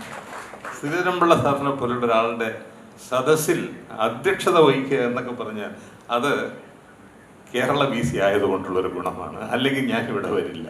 തീർച്ചയായിട്ടും ചില കാര്യങ്ങൾ നമുക്ക് ഗുണപരമായി ഭവിക്കുന്നു എന്നുള്ളതാണ്. ഞാൻ ഇവിടെ പഠിച്ചു വളർന്ന ഒരാളാണ്. ഈ തിരുവനന്തപുരത്ത് മോഡൽ സ്കൂളിൽ, ആർട്സ് കോളേജിൽ, യൂണിവേഴ്സിറ്റി കോളേജിൽ, മെഡിക്കൽ കോളേജിൽ ഇവിടെയൊക്കെ പഠിച്ച ഒരാളാണ്. പക്ഷെ പിന്നീട് എന്നെ അങ്ങ് തൃശ്ശൂരോട്ട് അയച്ചു. പിന്നെ എന്നെ ആരും വിളിച്ചില്ല. ഞാൻ അതുകൊണ്ടാണ് 32 വർഷം അവിടെ ജോലി ചെയ്തിരുന്നത്. അതിമനോഹരമായ പ്രസംഗങ്ങൾ ഞാൻ ഒരുപാട് തിരുവനന്തപുരത്ത് കേട്ടിട്ടുണ്ട്. എന്നെ പഠിപ്പിച്ച ഗുരുനാഥൻ പ്രൊഫസർ M പേരുള്ളൊരു ക്ലാസ്സിൽ, അദ്ദേഹത്തിൻ്റെ ക്ലാസ്സിൽ മാത്രം ഒരു 150 പേര് വരും. അപ്പുറം ഹിന്ദി പഠിക്കുന്നവരും ഫ്രഞ്ച് പഠിക്കുന്നവരും എല്ലാം കൃഷ്ണൻ നായർ സാറിൻ്റെ ക്ലാസ്സിൽ വരും. ഭാഷയുടെ ശക്തി, മനോഹാരിത എന്നായിരുന്നു. പിന്നീട് ഞാൻ ONV കുറുപ്പ് സാറിൻ്റെ ക്ലാസ്സുകളിൽ അറ്റൻഡ് ചെയ്തിട്ടുണ്ട്. തിരുവനന്തപുരത്ത് കഴിയുന്ന കൊണ്ട് മാത്രം സ്വാമി രംഗനാഥാനന്ദയുടെ പ്രസംഗം കേൾക്കുവാനുള്ള അവസരമുണ്ടായിട്ടുണ്ട്. പിന്നെ തൃശ്ശൂർ പോയതോടുകൂടി ഡോക്ടറായി, റേഡിയോളജിസ്റ്റായി, ഇതിൽ നിന്നൊക്കെ അകന്നകന്നു പോയി. തിരുവനന്തപുരത്ത് വന്നപ്പോൾ അതിമനോഹരമായൊരു ഭാഷണം കലാപമുണ്ടാകുന്ന ഒരു സെനറ്റിൽ വെച്ച് എനിക്ക് കേൾക്കാൻ കഴിഞ്ഞു. അത് പ്രൊഫസർ ഉണ്ണികൃഷ്ണൻ സാറിൻ്റെതാണ്. കേരള യൂണിവേഴ്സിറ്റിയുടെ സെനറ്റ് മീറ്റിങ്ങിൽ ഒരു കലാപഭൂമി പോലെയാണ് പലപ്പോഴും. പക്ഷെ അവിടെ ഒരാൾ എണീറ്റ് നിന്ന് ചട്ടമ്പി സ്വാമി ജനിച്ച സ്ഥലത്തിരിക്കുന്ന യൂണിവേഴ്സിറ്റിയിൽ ചട്ടമ്പി സ്വാമിയുടെ പേരിൽ ഒരു പഠന കേന്ദ്രം വേണമെന്ന് ആവശ്യപ്പെടുന്നു. അതീവ സൗമ്യമായ, അതീവ മനോഹരമായ, ഞാൻ ഒരുപാട് വർഷങ്ങൾക്ക് മുമ്പ് കേട്ട അതേ ഭാഷയിൽ, അതിമനോഹരമായ ഭാഷയിൽ ഒരാൾ പറയുന്നു. ആ സദസ്സ് അത് അംഗീകരിക്കുകയും അപ്പോൾ തന്നെ 10 ലക്ഷം രൂപ മാറ്റിവെക്കുകയും ചെയ്യുന്നു. തീർച്ചയായിട്ടും അതൊരു ഇടപെടലായിരുന്നു. പിന്നീടാണ് ഞാൻ അദ്ദേഹത്തെക്കുറിച്ച് കൂടുതൽ മനസ്സിലാകുന്നത്. ചട്ടമ്പി സ്വാമിയെക്കുറിച്ച് 3 വോള്യങ്ങളുള്ള 3000 പേജുള്ള ഒരു മഹാപഠനം നമുക്ക് അദ്ദേഹം തന്നിട്ടുണ്ട്. ഇതുപോലെ ഒരുപാട് പഠനങ്ങൾ അദ്ദേഹം തന്നിട്ടുണ്ട്. ഇനിയും പുസ്തകങ്ങൾ വന്നുകൊണ്ടേയിരിക്കുകയാണ്. ഇന്നിവിടെ പുസ്തകങ്ങൾ പ്രസിദ്ധീകരിക്കപ്പെട്ടുകൊണ്ടിരിക്കുകയാണ്. ഭാഷയ്ക്ക് പ്രസക്തി ഇല്ല എന്ന നിലയിൽ നമ്മളെല്ലാം കുട്ടികളെ ഇംഗ്ലീഷ് പഠിപ്പിച്ചു കൊണ്ടിരിക്കുന്ന ഒരവസ്ഥയിലാണ് ഭാഷ നമ്മൾ തിരിച്ചു പിടിക്കുന്നത്. ദേശീയ ഗവൺമെൻറ് ന്യൂ എഡ്യൂക്കേഷൻ പോളിസിയിൽ പറഞ്ഞിരിക്കുന്ന ഏറ്റവും പ്രധാനപ്പെട്ട ഒരു കാര്യം നമ്മൾ അതാത് സ്ഥലത്തെ ഭാഷയിൽ പഠിക്കണം എന്നുള്ളതാണ്. അതിനുവേണ്ടിയാണ് UGC ഈയിടെ ഓരോ ഭാഷകൾക്കും വേണ്ടിയിട്ട് പ്രത്യേക സമിതികൾ ഉണ്ടാക്കിയിരിക്കുന്നത്. മലയാള ഭാഷയുടെ സമിതി, അതിൻ്റെ ചെയർമാൻ കേരള യൂണിവേഴ്സിറ്റിയാണ് അതിൻ്റെ നോഡൽ ഓഫീസർ. ഉന്നത വിദ്യാഭ്യാസ രംഗത്തെ പുസ്തകങ്ങളൊക്കെ തന്നെ മലയാളത്തിൽ രചിക്കണം, കന്നഡയിൽ രചിക്കണം, തമിഴിൽ രചിക്കണം എന്ന അർത്ഥത്തോടു കൂടി ഈ ഒരു മഹാപദ്ധതി ഇവിടെ നടപ്പിലാക്കാൻ പോവുകയാണ്. ഈ വരുന്ന വർഷം തന്നെ അത് വരും. ഇതിനുവേണ്ടി കേരള സർവകലാശാല കേരളത്തിലെ എല്ലാ സർവകലാശാലകളിലെ അധ്യാപകരുമായിട്ടുമൊക്കെ മീറ്റിംഗ് നടത്തി. അതിൻ്റെ അടിസ്ഥാനത്തിൽ നമ്മൾ പുതിയ പുസ്തകങ്ങൾ വരാൻ പോകുന്നു. അപ്പം ഇവിടെ ഭാഷയുടെ ശക്തി മനസ്സിലാക്കണമെങ്കിൽ ഉണ്ണികൃഷ്ണൻ സാറിൻ്റെ പ്രഭാഷണങ്ങൾ കേൾക്കണം, ഉണ്ണികൃഷ്ണൻ സാറിൻ്റെ പുസ്തകങ്ങൾ വായിക്കണം. ഇനി ഉദ്ഘാടന പ്രസംഗം നടത്താൻ പോകുന്ന ശ്രീധരൻപിള്ള സാറിൻ്റെ പ്രസംഗങ്ങൾ കേൾക്കണം. എന്താണ് ഈ ഭാഷയുടെ ശക്തി, ഈ ഭാഷയ്ക്ക് എന്തൊക്കെ തന്നെ ആളുകളിൽ കൺവേ ചെയ്യാൻ പറ്റും എന്നുള്ളതിൻ്റെ കഴിവ് നമ്മൾ നമ്മളിത് തിരിച്ചറിയാത്തത് കൊണ്ടാണ് നമ്മൾ ഈ വിദേശ ഭാഷയിലോട്ട് പോകുന്നത്. അതുകൊണ്ടാണ് നമുക്കെല്ലാവർക്കും തന്നെ ഈ അപകർഷതാ ബോധവും ഉണ്ടാകുന്നത്. നമ്മുടെ കുട്ടികൾ, ഇപ്പം MBBS വരുന്ന കുട്ടികൾ, എനിക്കറിയാം, അവർ അതീവ ബുദ്ധിമാന്മാരാണ് എൻട്രൻസ് കഴിഞ്ഞിട്ട്. പക്ഷേ അവർക്ക് ഇംഗ്ലീഷിൽ പറയാൻ കഴിയില്ല, അത് ശീലിച്ചിട്ടില്ല. മലയാളത്തിൽ പറയാൻ പാടില്ല എന്ന് അവരോട് ആരോ പറഞ്ഞിട്ടുമുണ്ട്. അപ്പോൾ അത് മലയാളത്തിൽ അബദ്ധവശാൽ പറഞ്ഞ അപകർഷതാ ബോധം ഉണ്ടാകുന്നു. ഈ അപകർഷതാ ബോധമുള്ളത് കൊണ്ട് എവിടുന്നോ ഇംഗ്ലീഷിൽ പറയാൻ നന്നായി പഠിച്ചയാൾ മിടുക്കനാവുകയും അയാളെക്കാളും ബുദ്ധിമാനായ, കാര്യങ്ങൾ അറിയാവുന്നയാൾ ഇംഗ്ലീഷിൽ പറയാൻ അറിയാത്തത് കൊണ്ട് മണ്ടനാവുകയും ചെയ്യുന്ന ഒരു കാലത്തിലൂടെയാണ് നമ്മൾ കടന്നു പോകുന്നത്. അത് മാറാനാണ്. അത് കഴിഞ്ഞിട്ട് ഇപ്പം നമ്മളെല്ലാവരും ചെയ്യുന്ന എന്താണ്? കണ്ടിന്യൂസ് ട്രാൻസ്ലേഷനാണ്. ഗൂഗിൾ ട്രാൻസ്ലേറ്ററിന് മുമ്പ് തന്നെ നമ്മുടെ തലച്ചോറുകളൊക്കെ തന്നെ ട്രാൻസ്ലേറ്ററുകളാണ്. ചിന്തിക്കുക, ട്രാൻസ്ലേറ്റ് ചെയ്യുക, ചിന്തിക്കുക, ട്രാൻസ്ലേറ്റ് ചെയ്തുകൊണ്ടിരിക്കുമ്പം ആ വാക്ക് പിടികിട്ടിയില്ലെങ്കിൽ അബദ്ധം പറയുക. അപ്പം ഇതിനിടയിലാണ് ഭാഷയുടെ പ്രാധാന്യം വരുന്നത്. ഭാഷയിൽ ചിന്തിച്ച്, ഭാഷയിൽ പറഞ്ഞ്, ഭാഷയിൽ പ്രവർത്തിച്ച് ജീവിക്കാമെന്ന് 3.5 കോടി ആളുകൾ സംസാരിക്കുന്ന ഭാഷയാണ് മലയാളം. അതിനേക്കാളും കുറച്ച് ജനസംഖ്യയേ ഉള്ളൂ മറ്റ് ജർമ്മനിയിലും മറ്റു രാജ്യങ്ങളിലുമൊക്കെ. അപ്പം നമ്മൾ പക്ഷേ നിങ്ങൾ അവിടെ ചെന്നിട്ട് ഇംഗ്ലീഷ് പറഞ്ഞാൽ നിങ്ങൾക്കൊരു കാര്യവും കിട്ടില്ല. ജർമ്മൻ തന്നെ പറഞ്ഞേ പറ്റൂ. ഇവിടെ ആകട്ടെ ഇവിടെ എന്ത് ഭാഷ പറഞ്ഞാലും നമ്മൾ ഉടനെ ട്രാൻസ്ലേറ്റ് ചെയ്ത് ആ ഭാഷയിൽ മറുപടി പറയും. മലയാളത്തിൽ പറഞ്ഞാൽ നമുക്കൊരു അപകർഷതാബോധമാണ്. അത് മാറ്റാനാണ് നമ്മൾ ശ്രമിക്കേണ്ടത്. അതിനാണ് ഉണ്ണികൃഷ്ണൻ സാറിനെ പോലെയുള്ള മഹാപ്രതിഭകളെ നമ്മൾ ഉപയോഗിക്കേണ്ടത്. തീർച്ചയായിട്ടും അദ്ദേഹം യൂണിവേഴ്സിറ്റിയിൽ നിന്ന് ഔദ്യോഗികമായി റിട്ടയർ ചെയ്യുന്നു. പക്ഷേ അദ്ദേഹം ഡീൻ എന്ന നിലയിൽ തുടരും. ഞാനിവിടെ വന്നപ്പോൾ ഈ ഓറിയൻ്റൽ സ്റ്റഡീസ് ഡിപ്പാർട്ട്മെൻറ്റിന് ഡീനില്ല. അപ്പോൾ ഇവിടുത്തെ രീതി അനുസരിച്ച് ഡീനുകളാകുന്നത് വേറെ രീതിയിലൊക്കെയാണ്. ഞാൻ പറഞ്ഞു, ഇത്രയും മഹാപണ്ഡിതനായ ഒരാൾ ഇവിടെ ഇരിക്കുമ്പോൾ വേറൊരാളെ നമ്മളെന്നിട്ട് തപ്പിപ്പോകണം. അങ്ങനെയാണ് അദ്ദേഹം ഡീനായതും അദ്ദേഹം ഡീനായിട്ട് തുടരുകയും ചെയ്യും റിട്ടയർ ചെയ്താലും. അപ്പം ഇദ്ദേഹത്തിൻ്റെ ഈ രീതിയിലുള്ള കഴിവുകൾ ഉപയോഗിക്കാൻ യൂണിവേഴ്സിറ്റി തയ്യാറാണ്, യൂണിവേഴ്സിറ്റി തയ്യാറാകും. തീർച്ചയായിട്ടും സാധാരണ നമ്മുടെ നാട്ടിൽ ഈ അടുത്ത കാലത്ത് നടന്നൊരു കഥ വായിച്ചിട്ടുണ്ട്. ഒരു പ്രഥമ അധ്യാപിക കോളേജിൽ നിന്ന് റിട്ടയർ ചെയ്ത് പോയപ്പോൾ അവിടെ അവർക്കായിട്ട് ശവമഞ്ചം തീർത്തു. നമ്മൾ പത്രത്തിൽ വായിച്ചതാണ്. ഞെട്ടലോട് അധ്യാപകൻ കൂടിയായ ഞാൻ ഞെട്ടിയ ഒരു കാര്യമാണ്. ഇവിടെ ഒരു അധ്യാപകൻ ഔദ്യോഗിക പോസ്റ്റിൽ നിന്ന് റിട്ടയർ ചെയ്യുമ്പോൾ അദ്ദേഹത്തിൻ്റെ ശിഷ്യന്മാരും സുഹൃത്തുക്കളും എല്ലാവരും കൂടെ ചേർന്നിട്ടൊരു സ്വീകരണം, അനുമോദനം. ഇത് നമ്മളോട് പറയുന്നത് നമ്മുടെ നാട് മോശമല്ല എന്നാണ്. ചിലരൊക്കെ മോശമാക്കാൻ ശ്രമിക്കുന്നു എന്നുള്ളതാണ്. ഈ നാടൊരിക്കലും മോശമാകില്ല, ആവാൻ പറ്റില്ല. അതിൻ്റെ തെളിവാണ് ഈ ചടങ്ങ്, ഈ ധന്യമായ ചടങ്ങ്. ഇതിൽ ഭാഗമാകാൻ കഴിഞ്ഞത് എൻ്റെ പുണ്യം എന്നുകൂടി പറഞ്ഞുകൊണ്ട് ഈ ചടങ്ങുകളെ ഉദ്ഘാടനം ചെയ്യാൻ ബഹുമാനപ്പെട്ട ശ്രീധരൻപിള്ള സാറിനെ ഞാൻ ക്ഷണിക്കുന്നു. നന്ദി, നമസ്കാരം. മഹുതമനീയനായ ഗോപാ ഗവർണർ ശ്രീ PS ശ്രീധരൻപിള്ള സാറിനെ വിനീതമായി ക്ഷണിക്കുന്നു.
ധന്യമായ ഈ ചടങ്ങിൽ അധ്യക്ഷം വഹിക്കുന്ന നമ്മുടെ ചരിത്രമുറങ്ങുന്ന കേരള സർവകലാശാലയുടെയും അതുപോലെ ഏറ്റവും ശ്രദ്ധേയമായ നമ്മുടെ മെഡിക്കൽ സർവകലാശാലയുടെയും വൈസ് ചാൻസലറായ ബഹുമാനായ ഏറെ പ്രിയങ്കരനായ ഡോക്ടർ മോഹൻ കുന്നുമ്മൽ, ഈ യൂണിവേഴ്സിറ്റിയുടെ മുൻ വൈസ് ചാൻസലർ ബഹുമാനായ ഡോക്ടർ ജയകൃഷ്ണൻ, കേന്ദ്ര സർവകലാശാലയുടെ മുൻ VC, അദ്ദേഹം VC സ്ഥാനം ഒഴിഞ്ഞു കേരളത്തിൻ്റെ പൊതുരംഗത്തേക്ക് വീണ്ടും ചാനലുകളിലൂടെയൊക്കെ വന്നത് നന്നായെന്ന് കരുതുന്നു. കാരണം ഞാൻ ഇന്നലെ മിനിഞ്ഞാന്ന് രാത്രിയിൽ 1 മണി സമയത്ത് യാത്ര കഴിഞ്ഞെത്തിയപ്പം ഏഷ്യാനെറ്റ് ഇങ്ങനെ തുറന്നപ്പം അദ്ദേഹത്തെ കണ്ടു. അപ്പം ഞാനിങ്ങനെ ആലോചിച്ച് പോയി. ഒരു വലിയ കോംപ്ലിക്കേറ്റഡ് ക്വസ്റ്റ്യൻ അദ്ദേഹത്തോട് ചോദിച്ചു. ഉത്തർപ്രദേശിലെ രാഷ്ട്രീയത്തെ പറ്റിയൊക്കെ ചോദിച്ചിട്ട് ബഹുജന സമാജ്വാദി പാർട്ടിയുടെ ഇപ്പോഴത്തെ അധ്യക്ഷയെക്കുറിച്ച്, അവരുടെ നിലപാടുകളെക്കുറിച്ച്, ആ രാഷ്ട്രീയത്തിൽ വർത്തമാന ഇന്ത്യൻ ഭരണകൂടത്തിൻ്റെ തലവനുള്ള പങ്ക്, ഇതൊക്കെ ചോദിച്ചുകൊണ്ട് വലിയ, ഞാനിങ്ങനെ ആലോചിച്ചു, ഞാനും പണ്ട് ചർച്ചയിൽ പങ്കെടുക്കുന്ന ആളാണ്. അപ്പോൾ എനിക്ക് പെട്ടെന്ന് അതിന് ഉത്തരം പറയാൻ സാധിക്കുമായിരുന്നില്ല. അതിസമർത്ഥമായി അദ്ദേഹം പറഞ്ഞ ഒരു തിയറി, വാസ്തവത്തിൽ ആ തിയറി എൻ്റെ മനസ്സിൽ രാഷ്ട്രീയ വിദ്യാർത്ഥിയായി എനിക്ക് കിട്ടിയ വലിയൊരു നിധി പോലെ ഞാൻ കരുതില്ല. അങ്ങനെയുള്ള നമ്മുടെ എല്ലാം പ്രിയങ്കരനായ ഡോക്ടർ G. ഗോപകുമാർ ഇവിടെ സ്വാഗത പ്രഭാഷണം നടത്തിയ എനിക്കേറെ പ്രിയങ്കരനായ ശ്രീശൈലം ഉണ്ണികൃഷ്ണൻ, കവിത, വാസ്തവത്തിൽ ആ കവിത മാത്രം മതി സാറിനെ, ഉണ്ണികൃഷ്ണ സാറിന് അപരിചിതനായ റിസർച്ച് സ്കോളേഴ്സ് ആയിട്ട് പിന്നീട് PhD-കാരൊക്കെ ആക്കി തീർന്ന ആൾക്കാർ ഇത്രയും സിസ്റ്റമാറ്റിക്കായിട്ടൊരു പരിപാടി ഫുൾ ഡേ മറ്റാർക്കെങ്കിലും അറേഞ്ച് ചെയ്തിട്ടുള്ളൂ എന്ന് എനിക്കറിയില്ല, എൻ്റെ അറിവിൽപ്പെട്ടിടത്തോളം ഇല്ല. ആ കർമ്മവിശുദ്ധി അദ്ദേഹത്തിൻ്റെ ഏറ്റെടുത്ത മേഖലയിലുള്ള അദ്ദേഹത്തിൻ്റെ വിജയമെന്ന് പറഞ്ഞത്, നേരത്തെ നമ്മുടെ വൈസ് ചാൻസലർ ഇപ്പോൾ ഇവിടെ പറഞ്ഞതുപോലെ സെനറ്റ് യോഗം, ഞാനും കേരള കോഴിക്കോട് യൂണിവേഴ്സിറ്റി 3 തവണ രജിസ്റ്റേർഡ് ഗ്രാജുവേറ്റ്സ് കോൺഫറൻസ് ഉണ്ടായിരുന്നു. അതിൽ സെനറ്റ് മെമ്പറായിരുന്ന ആളാണ്. സെനറ്റിലൊക്കെ ഒന്ന് ഒരു മിനിറ്റ് പ്രസംഗിക്കുക എന്ന് പറഞ്ഞാൽ ഒരിക്കലും സാധിക്കില്ല. കാരണം അതിന് മുമ്പ് നമ്മളെ അടിച്ചിരുത്തും. അതാണ് ഇവിടുത്തെ കേരളം. എനിക്കറിയില്ല. അങ്ങനെയുള്ള ആ മേഖലയിൽ ഒരു 10 ലക്ഷം രൂപ ഉടൻ തന്നെ അനുവദിച്ചു എന്നാണ് വൈസ് ചാൻസലർ പറഞ്ഞിട്ടുള്ളത്. അപ്പം അദ്ദേഹത്തിൻ്റെ പ്രസംഗത്തിൻ്റെ മാസ്മര ശക്തി, ഈ ആളുകളെല്ലാം ഒത്തൊരുമിച്ച് ഒരു സർക്കസ് കൂടാരത്തിലെ പോലെയാണ് പലപ്പോഴും സെനറ്റ് യോഗവും സിൻഡിക്കേറ്റ് യോഗവും ഒക്കെ. അപ്പോൾ അവിടെ അത്രയും ആളുകൾ മുഴുവൻ വിന്നോവർ ചെയ്യാൻ സാധിച്ച ഒരാളെ കുറിച്ച്, അപ്പോൾ അദ്ദേഹത്തിൻ്റെ പ്രസംഗരംഗത്തെ പാഠവത്തെക്കുറിച്ച്, അതുപോലെ തന്നെ ശ്രീശൈലം ഇവിടെ പറഞ്ഞ വാക്കുകളെല്ലാം അതിൻ്റെയൊക്കെ അർത്ഥതലങ്ങൾ അങ്ങോട്ട്, അതിനൊക്കെ അപ്പുറത്ത് നിങ്ങളെല്ലാവരും ഇവിടെ ഇരിക്കുന്ന ആളുകളെല്ലാം ഒരു തരത്തിലല്ലെങ്കിൽ മറ്റൊരു തരത്തിൽ അദ്ദേഹവുമായി നേരിട്ടറിയാവുന്നവർ, അനുഭവസ്ഥരാണ്. ഞങ്ങളുടെ ഈ നിയമത്തിൽ പറയാറുണ്ട്, കേട്ടറിവും കണ്ടറിവും, അതിൽ കണ്ടറിവെന്ന് പറയുന്നതാണ് തെളിവായിട്ട് വരുന്നത്. എപ്പോഴും ഞാൻ ഇന്നാൾ പറഞ്ഞത് കേട്ടെന്ന് പറഞ്ഞ് കോടതിയിൽ തെളിവ് കൊടുത്താൽ അതിന് യാതൊരു വാല്യൂവും ശരിക്കും പറഞ്ഞാലില്ല. ഇവിടെ ഉണ്ണികൃഷ്ണൻ സാറിനെ സംബന്ധിച്ചിടത്തോളം അനുഭവങ്ങളുള്ളവരാണ്. അക്കാദമിക് യോഗ്യതയേക്കാൾ പലപ്പോഴും അനുഭവജ്ഞാനമാണ് നമ്മെ മുന്നോട്ട് നയിക്കുന്നതെന്ന് കരുതുന്ന ഒരാളാണ് ഞാൻ. അങ്ങനെ നോക്കുമ്പം അദ്ദേഹത്തിൻ്റെ പുസ്തകങ്ങളെക്കുറിച്ചൊക്കെ പറഞ്ഞപ്പം ഒട്ടേറെ പോരായ്മകളാണ് കേരളത്തിൻ്റേതായിട്ടുള്ളത്. സാറ് ഞാൻ വൈസ് ചാൻസലർ പറഞ്ഞതിന് എതിരായിട്ട് പറയല്ല. കേരളത്തിൻ്റെ അത്രയും പല മേഖലകളിലും പോരായ്മകളുള്ള മറ്റൊരു സംസ്ഥാനം ഇന്ത്യ രാജ്യത്തില്ല എന്ന് എനിക്ക് ഉറപ്പിച്ചും തറപ്പിച്ചും പറയാൻ സാധിക്കും. മറ്റേത് സംസ്ഥാനം നിങ്ങൾ എടുത്തു നോക്കിക്കോളൂ. വികസനത്തിൻ്റെ കാര്യം വരുമ്പോൾ, ഒരു പ്രതിഭയെ ആദരിക്കേണ്ട കാര്യം വരുമ്പോൾ, അവിടെ കക്ഷി രാഷ്ട്രീയത്തിൻ്റെ കൊടിക്കൂറയുടെ നിറമോ അല്ലെങ്കിൽ സമുദായമോ അല്ലെങ്കിൽ 3 മണിക്കൂറും 59 മിനിറ്റും ഇൻടാക്റ്റായി ഒരു ടീമിൻ്റെ മുമ്പിൽ, എക്സ്പെർട്ട് ടീമിൻ്റെ മുമ്പിൽ പറഞ്ഞ ആൾ ആ പലസ്തീൻ ഇഷ്യൂവിലേക്ക് ടച്ച് ചെയ്തപ്പം പെട്ടെന്ന് വയലൻ്റായി. സ്പേസ് മാറി, സ്വഭാവം മാറി, ചിന്തകൾ മാറി. അതിൽ നിന്ന് ഉരുത്തിരിഞ്ഞു എന്ന ഒരു തിയറിയാണ് ക്രിമിനോളജിയിലെ ഒരു പ്രധാനപ്പെട്ട തിയറിയായിട്ട് പല ആളുകളും എല്ലാം അത് വാസ്തവത്തിൽ അത് ഒരു ഒരു ഒരു ഒരു ഒരു അതിൻ്റെ വേര്, ആ ഒരു ക്രിമിനോളജിയുടെ വേരതാണ്. നമ്മളിൽ എല്ലാ ജീവിതത്തിലും ഇല്ലേ? നിങ്ങളൊരു ക്രിമിനലിനെ ഫേസ് ചെയ്യേണ്ടി വരുമ്പം മഹാത്മാഗാന്ധിയുടെ ചിത്രം വെച്ചിട്ട് കോടതിയിൽ മഹാത്മാഗാന്ധി എന്താ പറഞ്ഞത്? നിങ്ങളാ കുറ്റത്തെ വെറുക്കൂ, കുറ്റവാളിയെ കഴിയുമെങ്കിൽ പരിഷ്കരിക്കാൻ പറഞ്ഞതാണ് ഗാന്ധിജി. അതുകൊണ്ടാണ് നമ്മുടെ എല്ലാം ഇവിടെ എന്താ കേരളത്തിൽ ഏതെങ്കിലും ഒരു കുറ്റം നടന്നു കഴിഞ്ഞാൽ അതിൻ്റെ പേരിൽ ഉടനെ അറസ്റ്റ് ചെയ്യണം.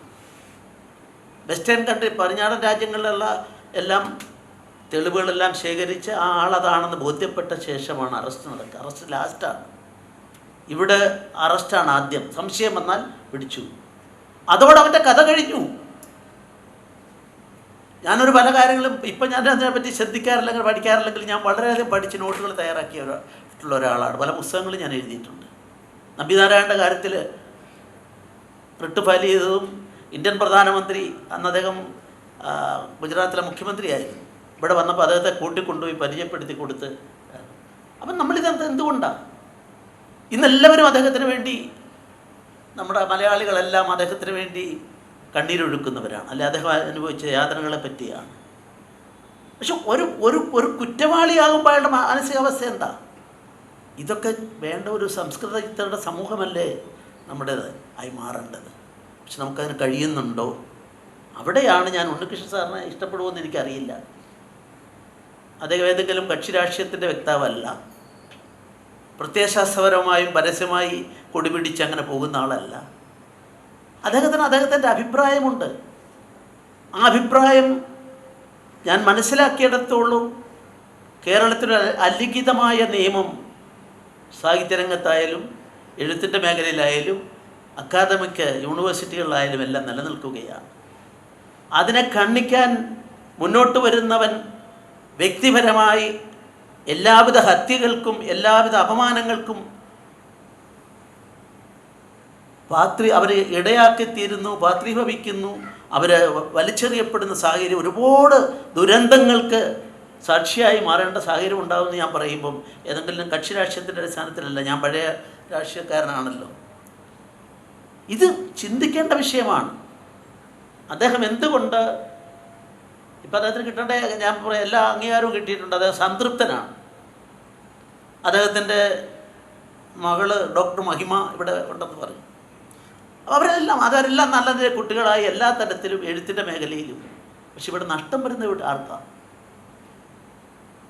ഞാനൊരൊറ്റ ഉദാഹരണം മാത്രം പറയാം. ഞാൻ ഗവർണറായ ശേഷം പുതിയ വിദ്യാഭ്യാസ പദ്ധതിയെ പറ്റിയൊക്കെയുള്ള ഓൾ ഇന്ത്യ ലെവൽ രാഷ്ട്രപതിയും പ്രധാനമന്ത്രിയും എല്ലാം ഉള്ളൊരു യോഗം ഇതിൻ്റെ ഇനിഷ്യലായിട്ട് വിളിച്ചു കൂട്ടിയ അവസരത്തിൽ ഞാൻ 2 പേരുകൾ പറഞ്ഞു. ഞാൻ പറഞ്ഞൊരു 18-ാം നൂറ്റാണ്ട് 19-ാം നൂറ്റാണ്ടാകുമ്പം മാനവരാശിക്ക് മുമ്പിൽ ഭാരതത്തിൻ്റെ സംഭാവന, ഗാന്ധിജിക്ക് മുമ്പ് ലോകം ശ്രദ്ധിച്ച ഏറ്റവും ശ്രദ്ധേയരായ 2 പേരായിരുന്നു. ഒന്ന് സ്വാമി വിവേകാനന്ദൻ, മറ്റൊന്ന് ടാഗോർ.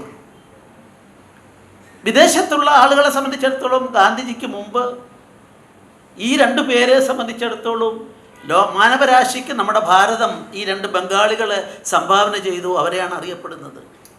പക്ഷെ ഈ 2 പേരെ സംബന്ധിച്ചൊന്ന് പരിശോധിച്ചോളൂ. ടാഗോർ 1922 എൻ്റെ ഓർമ്മ. ഇവിടെ വന്നു, ശിവഗിരി പോയി, ശ്രീനാരായണ ഗുരുദേവനെ കണ്ടു, സംസാരിച്ചു. അതിനുശേഷം അദ്ദേഹം പറഞ്ഞത് എന്താ? ഞാൻ ലോകമെമ്പാടും സഞ്ചരിച്ചിട്ടുണ്ട്, പ്രഗത്ഭരായ ആത്മീയ ചൈതന്യമുള്ള ആളുകളെ എല്ലാം കണ്ടിട്ടുണ്ട്. ഞാൻ കണ്ടതിൽ വെച്ച് എനിക്ക് ഏറ്റവും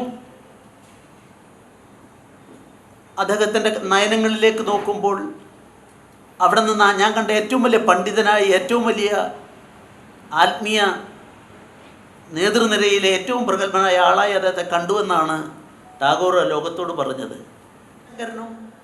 20-ാം നൂറ്റാണ്ടിലെ ആദിശങ്കരനായ ചിന്മയാനന്ദ സ്വാമികളെന്നും പറഞ്ഞുകൊണ്ടാണ് ഞാൻ അവിടെ എൻ്റെ പ്രസംഗം തുടങ്ങിയത്. ആ ചിന്മയാനന്ദ സ്വാമികൾ കുട്ടിയായിരിക്കുമ്പം ചട്ടമ്പി സ്വാമികൾ അവിടെ ചെല്ലും.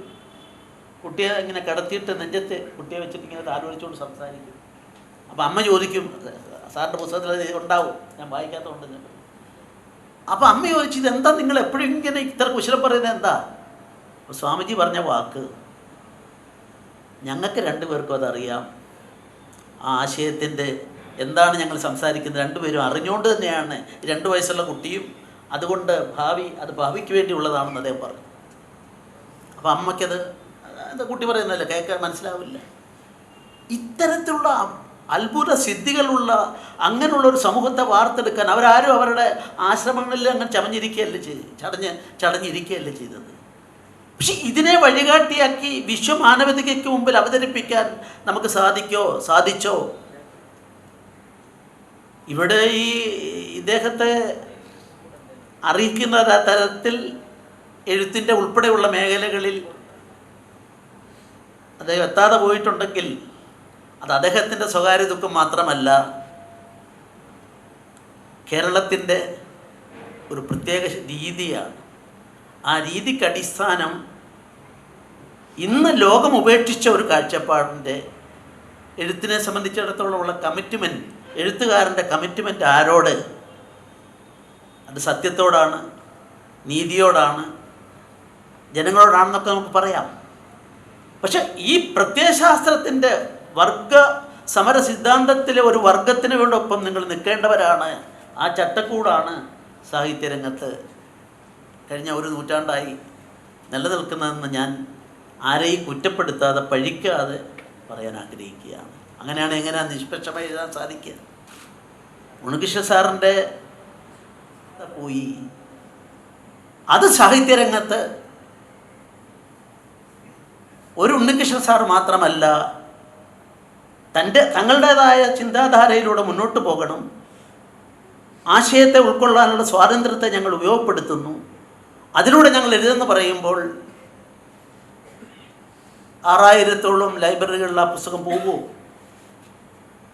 ഒരു എഴുത്തുകാരൻ എഴുത്തുകൊണ്ട് ജീവിക്കുന്ന ഒരാളാണെങ്കിൽ, അദ്ദേഹം എഴുത്തുകൊണ്ട് ജീവിക്കുന്ന ആളല്ല, മറ്റൊരാൾ എഴുത്തുകാരനാണ്, പൂർണ്ണമായും എഴുത്തുകാരനാണ്.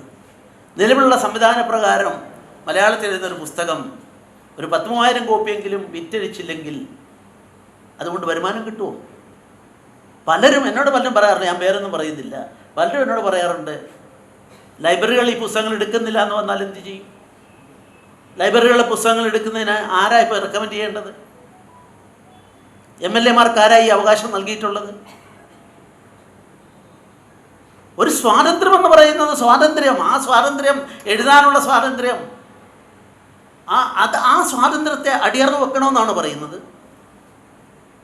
ഇത് കേരളത്തിലല്ലാതെ എവിടെയാണ് ഉള്ളത്? കേന്ദ്ര സാഹിത്യ അക്കാദമി എലക്റ്റഡ് ബോഡിയായിട്ട് വരുന്നതാണ്. അതിൻ്റെ ഫണ്ട് മുഴുവൻ കൊടുക്കുന്നത് കേന്ദ്ര സർക്കാരാണ്. മാറ്റണോ മാറ്റണ്ടയോ ഞാൻ അതിനെപ്പറ്റി ഒരു അഭിപ്രായം പറയുന്നില്ല. അഭിപ്രായം പറയാൻ പാടില്ലാത്തതുകൊണ്ട് ഞാൻ അതിലേക്ക് പോകുന്നില്ല. ഇവിടെ എന്തേ അത്തരത്തിലുണ്ടായിരുന്ന സംവിധാനത്തെ നോമിനേഷനാക്കി മാറ്റി? ഒരുപാട് കാര്യങ്ങൾ ആരും അറിയാതെ പോകുകയാണ്. ഇപ്പോൾ സാറ് വൈസ് ചാൻസലറായിട്ടിരിക്കുമ്പോൾ ഞാൻ ചോദിക്കാം, ഞാൻ 3 തവണ സെനറ്റിലേക്ക് രജിസ്റ്റേർഡ് ഗ്രാജുവേറ്റ്സ് കോൺസ്റ്റിറ്റ്യുവൻസിയിൽ നിന്നും തിരഞ്ഞെടുക്കപ്പെട്ട് വന്നയാളാണ്. 3-ാം തവണ എനിക്ക് ഫസ്റ്റ് റൗണ്ടിൽ വോട്ട് കിട്ടാതെ വന്നപ്പം CPIയുടെ സിൻഡിക്കേറ്റ് മെമ്പറായ ആളിൻ്റെ 260 വോട്ടുകൾ എനിക്ക് സെക്കൻഡിൽ വന്നപ്പോഴാണ് ഞാൻ 3-ാം റൗണ്ടിൽ അവിടെ 3-ാമത്തെ തവണ 4 കൊല്ലം വീതമായിരുന്നു, 12-ാമത്തെ കൊല്ലം 8 കൊല്ലം കഴിഞ്ഞപ്പോൾ ഉള്ള ഇലക്ഷൻ ജയിച്ചത്. അത് കഴിഞ്ഞെല്ലാം വിട്ടു. നോമിനേഷൻ വന്നു. എന്നെ നോമിനേറ്റഡ് സെനറ്റ് മെമ്പറായിട്ട് അന്ന് നോമിനേറ്റ് ചെയ്തു. ഞാനൊരു പത്രസമ്മേളനം വിളിച്ചു കൂട്ടി പറഞ്ഞു, എനിക്ക് നോമിനേഷൻ വേണ്ട. 3 തവണ ജയിച്ചു വന്ന ഒരാളെ നിങ്ങളെന്തിനായി ജനാധിപത്യത്തെ ഇല്ലാതാക്കുന്നത്? ഇത്തരം ഒരുപാട് പ്രശ്നങ്ങളുണ്ട്. ഈ പ്രശ്നങ്ങളിലെല്ലാം ഒരൊറ്റയാനായി പോലും പലപ്പോഴും ഉണ്ണികൃഷ്ണൻ സാറിൻ്റെ നിലപാടിൽ അദ്ദേഹം ഒരിക്കലും മാറ്റം വരുത്താൻ ശ്രമിച്ചിട്ടില്ല. അത് വാസ്തവത്തിൽ ഈ കാന്തല്ലൂർ ശാല ഉൾപ്പെടെയുള്ള ഒട്ടേറെ കാര്യങ്ങളെക്കുറിച്ച് പഠനം നടക്കാതെ പോയ ഒരു നാട്. ബീഹാറിൽ അവിടുത്തെ ഞാൻ ഈ അടുത്ത കാലത്ത് പോയപ്പോൾ അവിടുത്തെ മുഖ്യമന്ത്രിയെ കണ്ടു, ഗവർണറെ കണ്ടു. അവിടെ നിയമമുണ്ടാക്കിയിട്ടവർ നഷ്ടപ്പെട്ടു പോയ ആ പഴയ പ്രതാപം വീണ്ടെടുക്കാൻ ആവതെല്ലാം ചെയ്യുകയാണ്. കാന്തല്ലൂർ ശാലയിൽ 23 രാജ്യങ്ങളിൽ നിന്നുള്ള ആളുകൾ പഠിക്കാൻ വന്നിരുന്നതാണ് തിരുവനന്തപുരത്തെ കാന്തല്ലൂർ ശാല. അത് പിന്നെ തീ വെച്ച് നശിപ്പിക്കുകയോ, നശിപ്പിച്ചത് ആരെന്നുള്ള ചോദ്യത്തിന് വിദേശികളൊന്നും അല്ലാത്തതുകൊണ്ട് ഞാൻ അതിലേക്ക് കടക്കുന്നില്ല.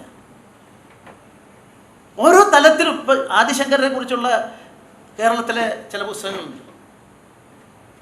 ബുദ്ധമതത്തെ ഇല്ലാതാക്കാനായിട്ടാണ് അദ്ദേഹത്തിൻ്റെ ചരിത്രയാത്ര നടത്തിയത്.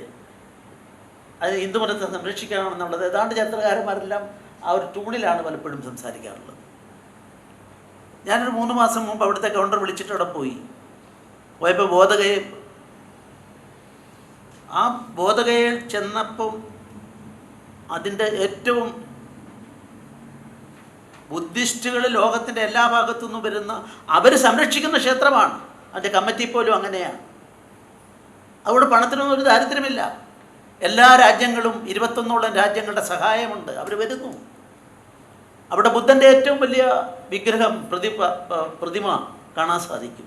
തൊട്ട് താഴെ ഞാനവിടെ ചെന്നിങ്ങനെ ഈ ഗവർണർ ആയതുകൊണ്ട് ഞങ്ങൾക്ക് എല്ലാം ചോദിക്കുകയൊക്കെ ചെയ്യാമല്ലോ, എല്ലാം ഞങ്ങൾക്ക് കിട്ടേണ്ട അർഹതയ്ക്ക് അപ്പുറമുള്ള അംഗീകാരം അവരൊക്കെ കമ്മിറ്റി അവിടെ സ്വാമിമാരൊക്കെ തന്നു.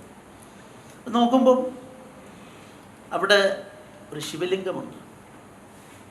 ആ ശിവലിംഗ പ്രതിഷ്ഠ നിത്യപൂജ നടത്തുന്നതാണ്. അപ്പോൾ എൻ്റെ ഒരു കൗതുകം കൊണ്ട് ഞാൻ ചോദിച്ചു, ഇത് ആരാ? അപ്പോൾ അവിടെ ഒരു പണ്ഡിറ്റ്, അദ്ദേഹം എവിടെയൊക്കെ ഉള്ളതെന്നൊക്കെ ഞാൻ ചോദിച്ചപ്പോൾ അദ്ദേഹം ഭാഗ്യത്തിന് ആ സമയത്ത് അവിടെ ഉണ്ട്. പൂജ കഴിഞ്ഞിട്ടുന്നത് ബോയിൽ ഓഫീസിലിരിക്കുന്നുണ്ട്. അദ്ദേഹത്തെ അപ്പോൾ ചോദിച്ചപ്പോഴാണ് പറയുന്നത്, ആദിശങ്കരൻ 8-ാം നൂറ്റാണ്ടിൽ ബോധഗയയുടെ അവിടെ വന്ന ശേഷം ഇവരുടെ ആ നമ്പൂരി കുടുംബത്തിൽ, പണ്ഡിറ്റിൻ്റെ കുടുംബത്തിൽ താമസിച്ചു. അവിടെ ചെറിയൊരു സെൻറ്റർ ഉണ്ട്. അത് ഈ ഗയാ ഡിസ്ട്രിക്റ്റ് തന്നെയാണ്. അദ്ദേഹം ഇൻസ്ട്രക്റ്റ് ചെയ്തു,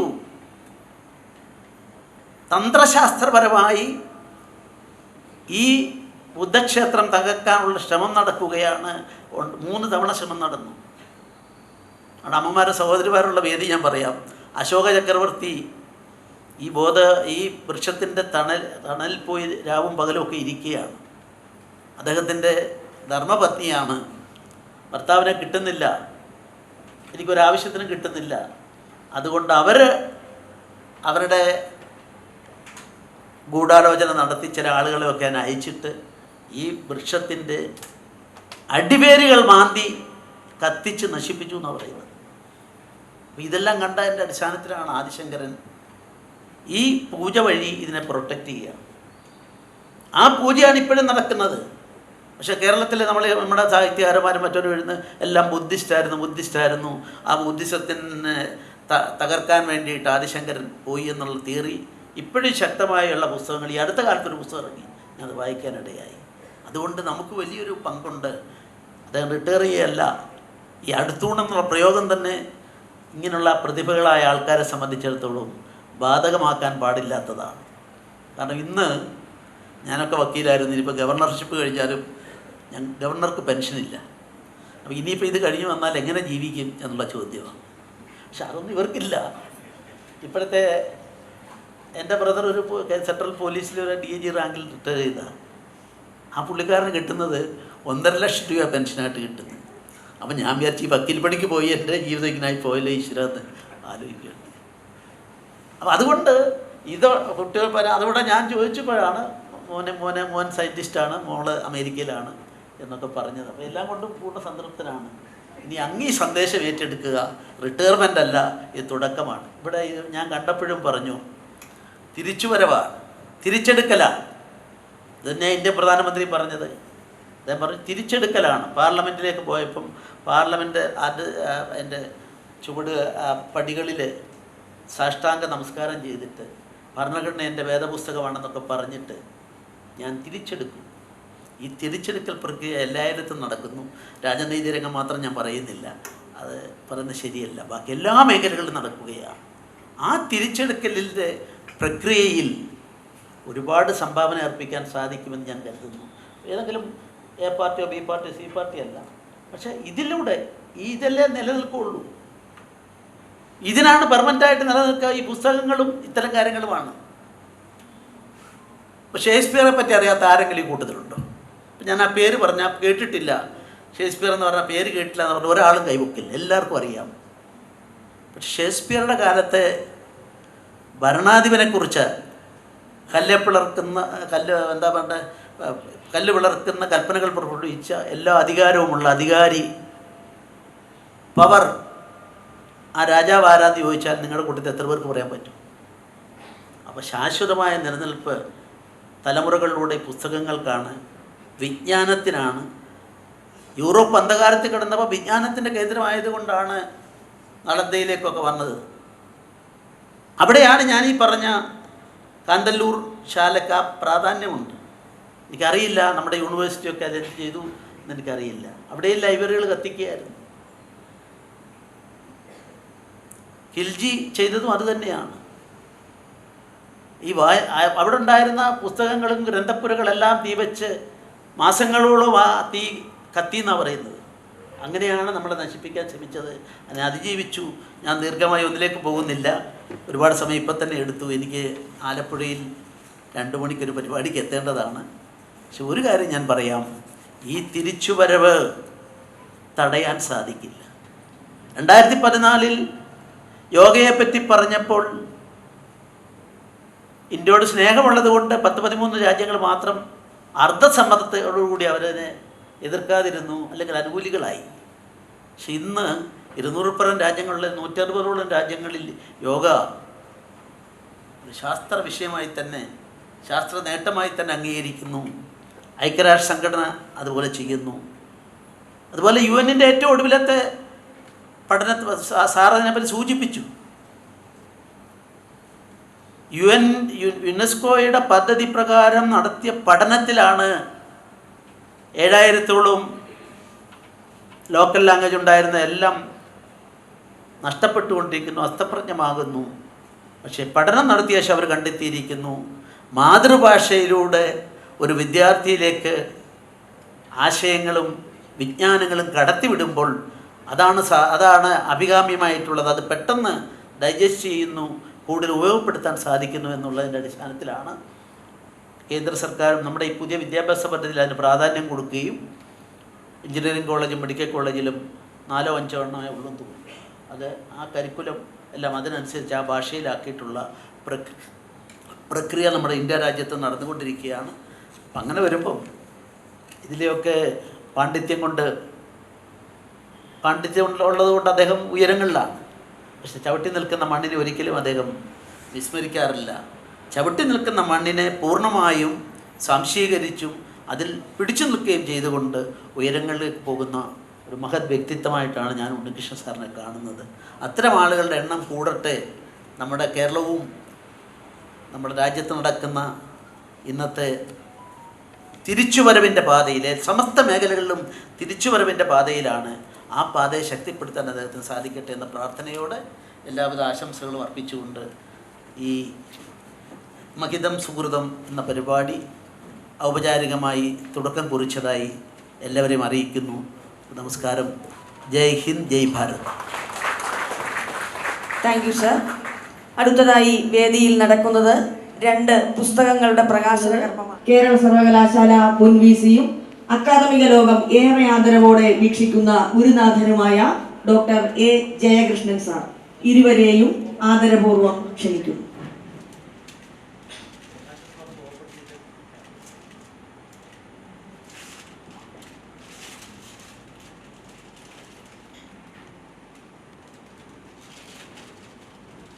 ഡോക്ടർ എ എം ഉണ്ണികൃഷ്ണൻ സാറിന് അദ്ദേഹത്തിന്റെ ഗവേഷക വിദ്യാർത്ഥികൾ ആദരോപഹാരമായി സമർപ്പിക്കുന്ന ഡോക്ടർ ശ്രീശൈലം ഉണ്ണികൃഷ്ണൻ എഡിറ്റ് ചെയ്ത ആർജവം വാക്കിലും കർമ്മത്തിലും എന്ന കൃതിയുടെ പ്രകാശനമാണ് അടുത്തത്. ഈ പുസ്തകവും പ്രസിദ്ധീകരിച്ചത് പുസ്തക ലോകം ആത്മാ ബുക്സ് ആണ്. പുസ്തകം പ്രകാശിപ്പിക്കുന്നതിന് വേണ്ടി ബഹുമാന്യ ഗോവ ഗവർണർ ശ്രീ PS ശ്രീധരൻപിള്ള സാറിനെയും ഏറ്റുവാങ്ങുന്നതിനായി കേരള കേന്ദ്ര സർവകലാശാല മുൻ വിസിയും അറിയപ്പെടുന്ന അക്കാദമിഷ്യനുമായ ഡോക്ടർ ജി ഗോപകുമാർ സാറിനെയും ആദരപൂർവ്വം ക്ഷണിക്കുന്നു.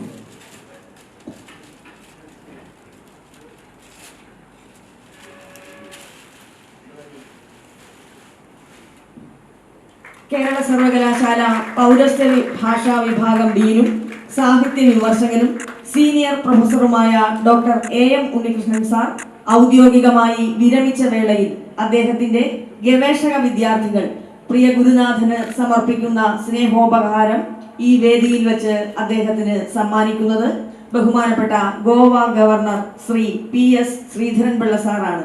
ഏറെ ബഹുമാന്യനായ ഡോക്ടർ എ ഉണ്ണികൃഷ്ണൻ സാറിനോടും അഭ്യർത്ഥിക്കുന്നു. അടയ്ക്കാപുത്തൂർ കണ്ണാടി കേരളത്തിലെ കലാഗ്രാമമായ വെള്ളിനേടിയുടെ തനത് കണ്ണാടിയാണ് അടയ്ക്കാപുത്തൂർ കണ്ണാടി. തേക്കിൻകാട് കുന്നത്ത് ബാലൻ മുശാരിയാണ് കണ്ണാടിയുടെ ഉപജ്ഞാതാവ്. ചെമ്പും വെളുത്തീയവും ഒരു നിശ്ചിത അനുപാതത്തിൽ ഉരുക്കിയെടുത്ത് മിനുസപ്പെടുത്തി പ്രതിഫലന തലം നിർമ്മിക്കുന്നു. ഓടിന്റെ ചട്ടക്കൂടിലാണ് ഉറപ്പിക്കുന്നത്. വെടിവുണ്ടാക്കാൻ മണ്ണിനൊപ്പം ചാണകവും ചെഞ്ചില്യവും തേൻ മെഴുക്കും ഉപയോഗിക്കുന്നു.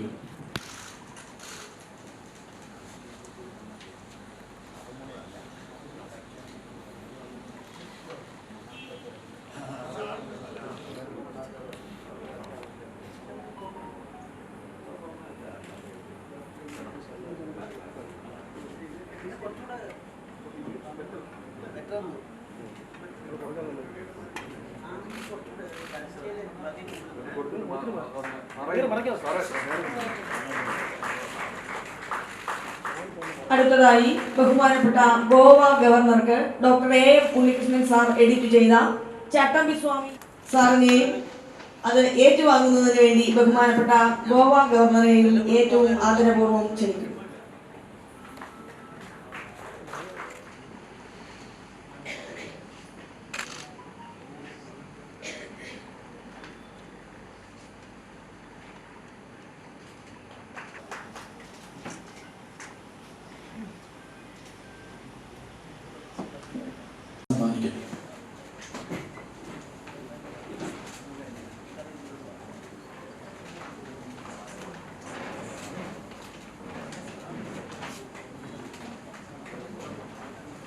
ഡോക്ടർ എ ജയകൃഷ്ണൻ സാറിന് ഇന്നിവിടെ പ്രകാശനം ചെയ്ത പുസ്തകം സമ്മാനിക്കുന്നു.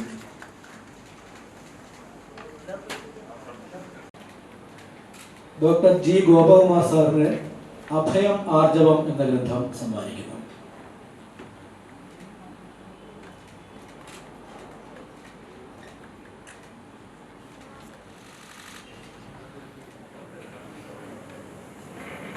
ഡോക്ടർ എ എം ഉണ്ണികൃഷ്ണൻ ആമുഖ ഭാഷണം നടത്തിയ ഡോക്ടർ ശ്രീശൈലം ഉണ്ണികൃഷ്ണൻ ഗുരുവന്ദനം നടത്തി കേരള സർവകലാശാലയുടെ മുൻ വൈസ് ചാൻസലറായിരുന്ന ഡോക്ടർ ജയകൃഷ്ണൻ, സദസ്സിലും വേദിയിലുമുള്ള ബഹുമാന്യരെ, ഇന്നത്തെ യോഗാധ്യക്ഷൻ ഡോക്ടർ മോഹൻ കുന്നുമ്മൽ മലയാള ഭാഷയുടെ പ്രാതിനിധ്യത്തെക്കുറിച്ചും അതിൻ്റെ സാധ്യതകളെക്കുറിച്ചുമൊക്കെ വളരെ വിശാലമായി തന്നെ ചൂണ്ടിക്കാണിക്കുകയുണ്ടായി. അതോടൊപ്പം ഇന്നത്തെ മുഖ്യാതിഥിയായ ഗോവ ഗവർണർ ശ്രീ ശ്രീധരൻപിള്ള അദ്ദേഹം എന്തുകൊണ്ടാണ് കേരളത്തിൽ നെഗറ്റീവായിട്ടുള്ളൊരു ടെൻഡൻസി, ഒരു സാധ്യത, സ്വഭാവം മാധ്യമരംഗത്ത് പോലും എത്ര ശക്തമാണെന്ന് പറഞ്ഞത്. ഈ പറഞ്ഞ രണ്ട് കാര്യങ്ങൾക്കും അതിൻ്റേതായ സാങ്കത്യമുണ്ടെന്നാണ് ഞാൻ വിശ്വസിക്കുന്നത്. മാധ്യമരംഗത്ത് പ്രവർത്തിക്കുന്നവർക്ക് ഒത്തിരി പരിശീലനം കിട്ടേണ്ട ആവശ്യമുണ്ട്. ആ പരിശീലനം ഇല്ല എന്ന് മാത്രമല്ല, വിവാദം സൃഷ്ടിക്കുന്നത് മാത്രമാണ് അവരുടെ ചുമതല എന്നുള്ള മട്ടിലേക്ക് കാര്യങ്ങൾ പോകുന്നു. വൈജ്ഞാനികപരമായ കാര്യങ്ങൾ പലപ്പോഴും മാധ്യമരംഗത്ത് നിന്ന് കിട്ടാൻ കുറവുള്ള ഒരു സാഹചര്യത്തിലാണ് നമ്മളിന്ന് ജീവിക്കുന്നത്. വാസ്തവത്തിൽ അക്കാദമിക് രംഗത്തുള്ളവർ പോലും മാധ്യമരംഗത്ത് സജീവമായി ഇടപെടുന്നില്ല. അത് കാരണം ആ വിടവ് നിലനിർത്തുന്നത് പലപ്പോഴും രാഷ്ട്രീയക്കാരോ അതല്ലെങ്കിൽ മറ്റ് മേഖലയിൽ പ്രവർത്തിക്കുന്നവരാണ് എന്നുള്ളത് പറയുമ്പോൾ അത് എത്രത്തോളം നമ്മുടെ നാടിന് വെല്ലുവിളി ഉണ്ടാക്കുന്നു എന്നുള്ളതാണ്. മാധ്യമരംഗത്ത് സിനിക്കൽ എന്നുള്ളൊരു വാക്കുകൂടി പറയേണ്ടി വരുന്നു. നെഗറ്റീവ് മാത്രമല്ല, സിനിക്കലാണ്. അപ്പോൾ അതിനകത്ത് നിന്ന് പത്രം വായിച്ചാലും ടെലിവിഷൻ വായിച്ചാലും ഇപ്പോഴത്തെ സോഷ്യൽ മീഡിയ ആ രംഗത്തേക്ക് കൂടെ നവമാധ്യമം കൂടി കണ്ടു കഴിഞ്ഞാൽ ആകെ കൂടി നമുക്ക് മാനസികമായ തളർച്ച ഉണ്ടാക്കുന്ന രീതിയിലുള്ള കാര്യങ്ങളാണ് അതിൽ സംഭവിക്കുന്നത്. ഇത്തരമൊരു സാഹചര്യത്തിലാണ് മലയാള ഭാഷയ്ക്കുള്ള സാധ്യതകൾ നമ്മൾ എന്തുകൊണ്ട് വർദ്ധിപ്പിക്കുന്നില്ല എന്നുള്ളതിനെക്കുറിച്ച് ദീർഘമായി തന്നെ ആലോചിക്കേണ്ടത്. ഡോക്ടർ എ ഉണ്ണികൃഷ്ണ പോലെയുള്ളവർ ഈ രംഗത്ത് നടത്തിയ സംഭാവനകൾ നമ്മൾ എപ്പോഴും സ്മരിക്കേണ്ടതാണ്. ഇദ്ദേഹത്തെക്കുറിച്ച്, ഡോക്ടർ ഉണ്ണികൃഷ്ണനെക്കുറിച്ചുള്ള കാര്യങ്ങൾ ഓർക്കുമ്പോൾ എനിക്ക് അദ്ദേഹത്തെക്കുറിച്ച് വളരെ കാലമായിട്ട് അറിയാം. ഞാൻ ഓർക്കുന്ന രണ്ട് രംഗങ്ങൾ, ഒന്ന് അദ്ദേഹത്തെ കേന്ദ്ര സർവകലാശാലയിലെ മലയാളം വകുപ്പിനെ സ്ഥാപിക്കാൻ വേണ്ടി അദ്ദേഹത്തിന് ഡെപ്യൂട്ടേഷൻ വ്യവസ്ഥയിൽ ഞാൻ കേന്ദ്ര സർവകലാശാലയിൽ കൊണ്ടുവന്നൊരു സാഹചര്യമാണ്. രണ്ടാമത്തെ വൈസ് ചാൻസലർ എന്നുള്ള നിലയിൽ എനിക്ക് ഒരുപാട് കോഴ്സുകൾ അവിടെ കൊണ്ടുവരാൻ അവസരം കിട്ടി. ഞാൻ ചെല്ലുമ്പോൾ ഒരു 12 കോഴ്സുകൾ മാത്രമേ അവിടെ ഉണ്ടായിരുന്നുള്ളൂ. 12 ഡിപ്പാർട്ട്മെൻറ്റുകളെ ഉണ്ടായിരുന്നുള്ളൂ.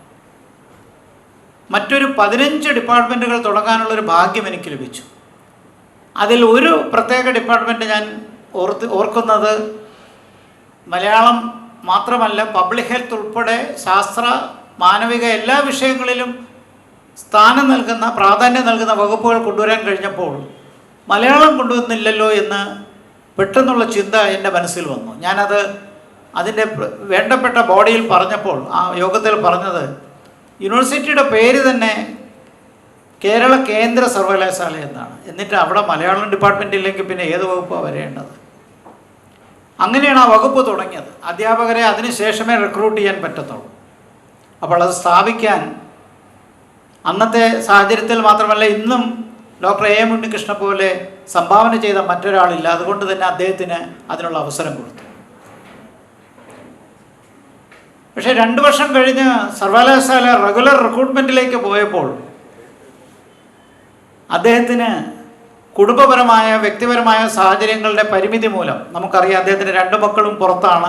അപ്പോൾ വീട്ടിൽ ആളില്ല എന്നുള്ളത് കൊണ്ട്, കാസർഗോഡ് വന്ന് ജോലി ചെയ്യാനുള്ള ബുദ്ധിമുട്ടുള്ളത് കൊണ്ട് ഒഴിവാക്കണം എന്നുള്ള നിർദ്ദേശമായി വന്നു. വാസ്തവത്തിൽ അദ്ദേഹം അന്ന് അവിടെ തുടർന്നിരുന്നെങ്കിൽ അദ്ദേഹത്തെ പ്രൊഫസറായി നിയമിക്കാനുള്ള അവസരം എനിക്ക് കിട്ടുമായിരുന്നു. അദ്ദേഹം അവിടെ ഡീനും മറ്റുമായി നീണ്ടകാലം പ്രവർത്തിക്കുമായിരുന്നു. മറ്റൊരു 5 വർഷം, 65 വയസ്സ് വരെ ജോലി ചെയ്യാനുള്ള അവസരം അദ്ദേഹം ഉപേക്ഷിക്കുകയാണ് ഉണ്ടായത്. പക്ഷെ അതിൻ്റെ നഷ്ടം അദ്ദേഹത്തിനല്ല, കേന്ദ്ര സർവകലാശാലയ്ക്കാണ്. അത് ഒരു പ്രധാനപ്പെട്ട കാര്യം. ഇന്നും മലയാള വകുപ്പിൽ അദ്ദേഹത്തിനെ പോലെയുള്ള ആൾക്കാരുടെ സംഭാവനകൾ വിരളമാണ്. നല്ലൊരു വകുപ്പായിട്ട് അത് രൂപപ്പെടുത്തുന്നതിൽ അദ്ദേഹം കാണിച്ച ശുഷ്കാന്തി ഞാനിവിടെ ഓർക്കുന്നു. അതിനു വേണ്ട പാഠ്യപദ്ധതിയും മറ്റും തയ്യാറാക്കിയപ്പോൾ അദ്ദേഹം നൽകിയ നിർദ്ദേശങ്ങളിൽ ഒരു പ്രധാനപ്പെട്ട നിർദ്ദേശം സംസ്കൃതം ഇതിനകത്തൊരു നിർബന്ധിത എലക്റ്റീവായി കൊണ്ടുവരണമെന്നുള്ളതായിരുന്നു. ഭാഷയുടെ വൈവിധ്യത, മാതൃഭാഷയായ സംസ്കൃതത്തിൻ്റെ സംഭാവന അതെടുത്ത് കാണിച്ചുകൊണ്ടാണ് അതിപ്പോഴും അവിടെ തുടരുന്നുണ്ട് അദ്ദേഹത്തിൻ്റെ നിർദ്ദേശങ്ങളൊക്കെ. അങ്ങനെ കേന്ദ്ര സർവകലാശാലയ്ക്ക് ഉണ്ടായൊരു നഷ്ടം അദ്ദേഹം പ്രൊഫസർഷിപ്പിന് അപേക്ഷിക്കാത്തത് കൊണ്ട് മാത്രമാണ്. മറ്റൊരു കാര്യം ഇവിടെ ചൂണ്ടിക്കാണിച്ചു. ബഹുമാനപ്പെട്ട ഗവർണർ ശ്രീധരൻപിള്ള വളരെയധികം വിശാലമായി സംസാരിച്ചു എത്രത്തോളം അക്കാദമീഷ്യൻസിന് സംഭാവന ചെയ്യാൻ കഴിയുമെന്നുള്ളത്. തീർച്ചയായിട്ടും അക്കാദമീഷ്യൻസിന് റിട്ടയർമെൻറ്റ് അടുത്തോളെന്ന് പറയുന്നത് ഇല്ല എന്ന് വേണം പറയാൻ. ആരോഗ്യമുള്ളിടത്തോളം കാലം, നമുക്ക് ഓർമ്മശക്തി നഷ്ടപ്പെടാത്തിടത്തോളം കാലം നമുക്ക് എന്നും ബൗദ്ധികമായ സംഭാവനകൾ ചെയ്യാൻ കഴിയും. ഞാൻ വൈസ് ചാൻസലറായിട്ട് റിട്ടയർ ചെയ്തിട്ട് 4 വർഷമേ ആവുന്നുള്ളൂ. പക്ഷേ കേരള സർവകലാശാലയിൽ നിന്ന് റിട്ടയർ ചെയ്തിട്ട് 13 വർഷമായി. അപ്പോൾ ഇപ്പോഴും ഞാൻ അക്കാദമികപരമായ കാര്യങ്ങൾക്ക് നല്ല പ്രാധാന്യം കൊടുക്കുന്നുണ്ട്. മാധ്യമരംഗത്തുള്ളത് കൊണ്ട് നാട്ടുകാർ അത് മനസ്സിലാക്കുന്നു. പക്ഷേ ഞാനിപ്പോഴും പല ദേശീയ കമ്മിറ്റികളിലും അക്കാദമികപരമായ രംഗത്തും ബൗദ്ധികമായ രംഗത്തുമെല്ലാം പഴയതുപോലെ തന്നെ ജോലി ചെയ്യുന്നുണ്ട്. പ്രത്യേകിച്ചൊരു ഡിസഗ്നേഷൻ്റെ ആവശ്യമില്ല. ഞാൻ പറഞ്ഞു വന്നത് അക്കാദമീഷ്യൻസിന് ആ നിലയ്ക്കൊരു അടുത്തൂണ് അഥവാ റിട്ടയർമെൻ്റ് ഇല്ല. നമുക്ക് ആക്റ്റീവായിരിക്കുന്നിടത്തോളം കാലം നമുക്ക് പ്രവർത്തിക്കാം എന്നുള്ളതാണ്. പക്ഷെ എന്നാലും അദ്ദേഹത്തിൻ്റെ സംഭാവനകൾ വേണ്ട രീതിയിൽ ഉപയോഗിക്കാൻ കഴിഞ്ഞോ എന്നുള്ള കാര്യത്തിൽ കേരള സംസ്ഥാനത്തിന് സംശയമാണ്. സംസ്കൃത സർവകലാശാലയും മലയാളം സർവകലാശാലയും ഉൾപ്പെടെ പല ഭാഷകളുള്ള ഒരു നാട്ടിൽ മലയാളത്തിൻ്റെ ഒരു സർവകലാശാല ഉണ്ടായിട്ട് അതിൻ്റെ തലവനായിട്ട് അദ്ദേഹത്തിന് എന്തുകൊണ്ട് നിയമിച്ചില്ല എന്ന് നമ്മൾ ഓർക്കേണ്ടതാണ്. ഞാൻ തന്നെ അദ്ദേഹത്തിനോട് ഫോണിൽ കൂടി വിളിച്ച് ചോദിച്ചു എന്തുകൊണ്ട്.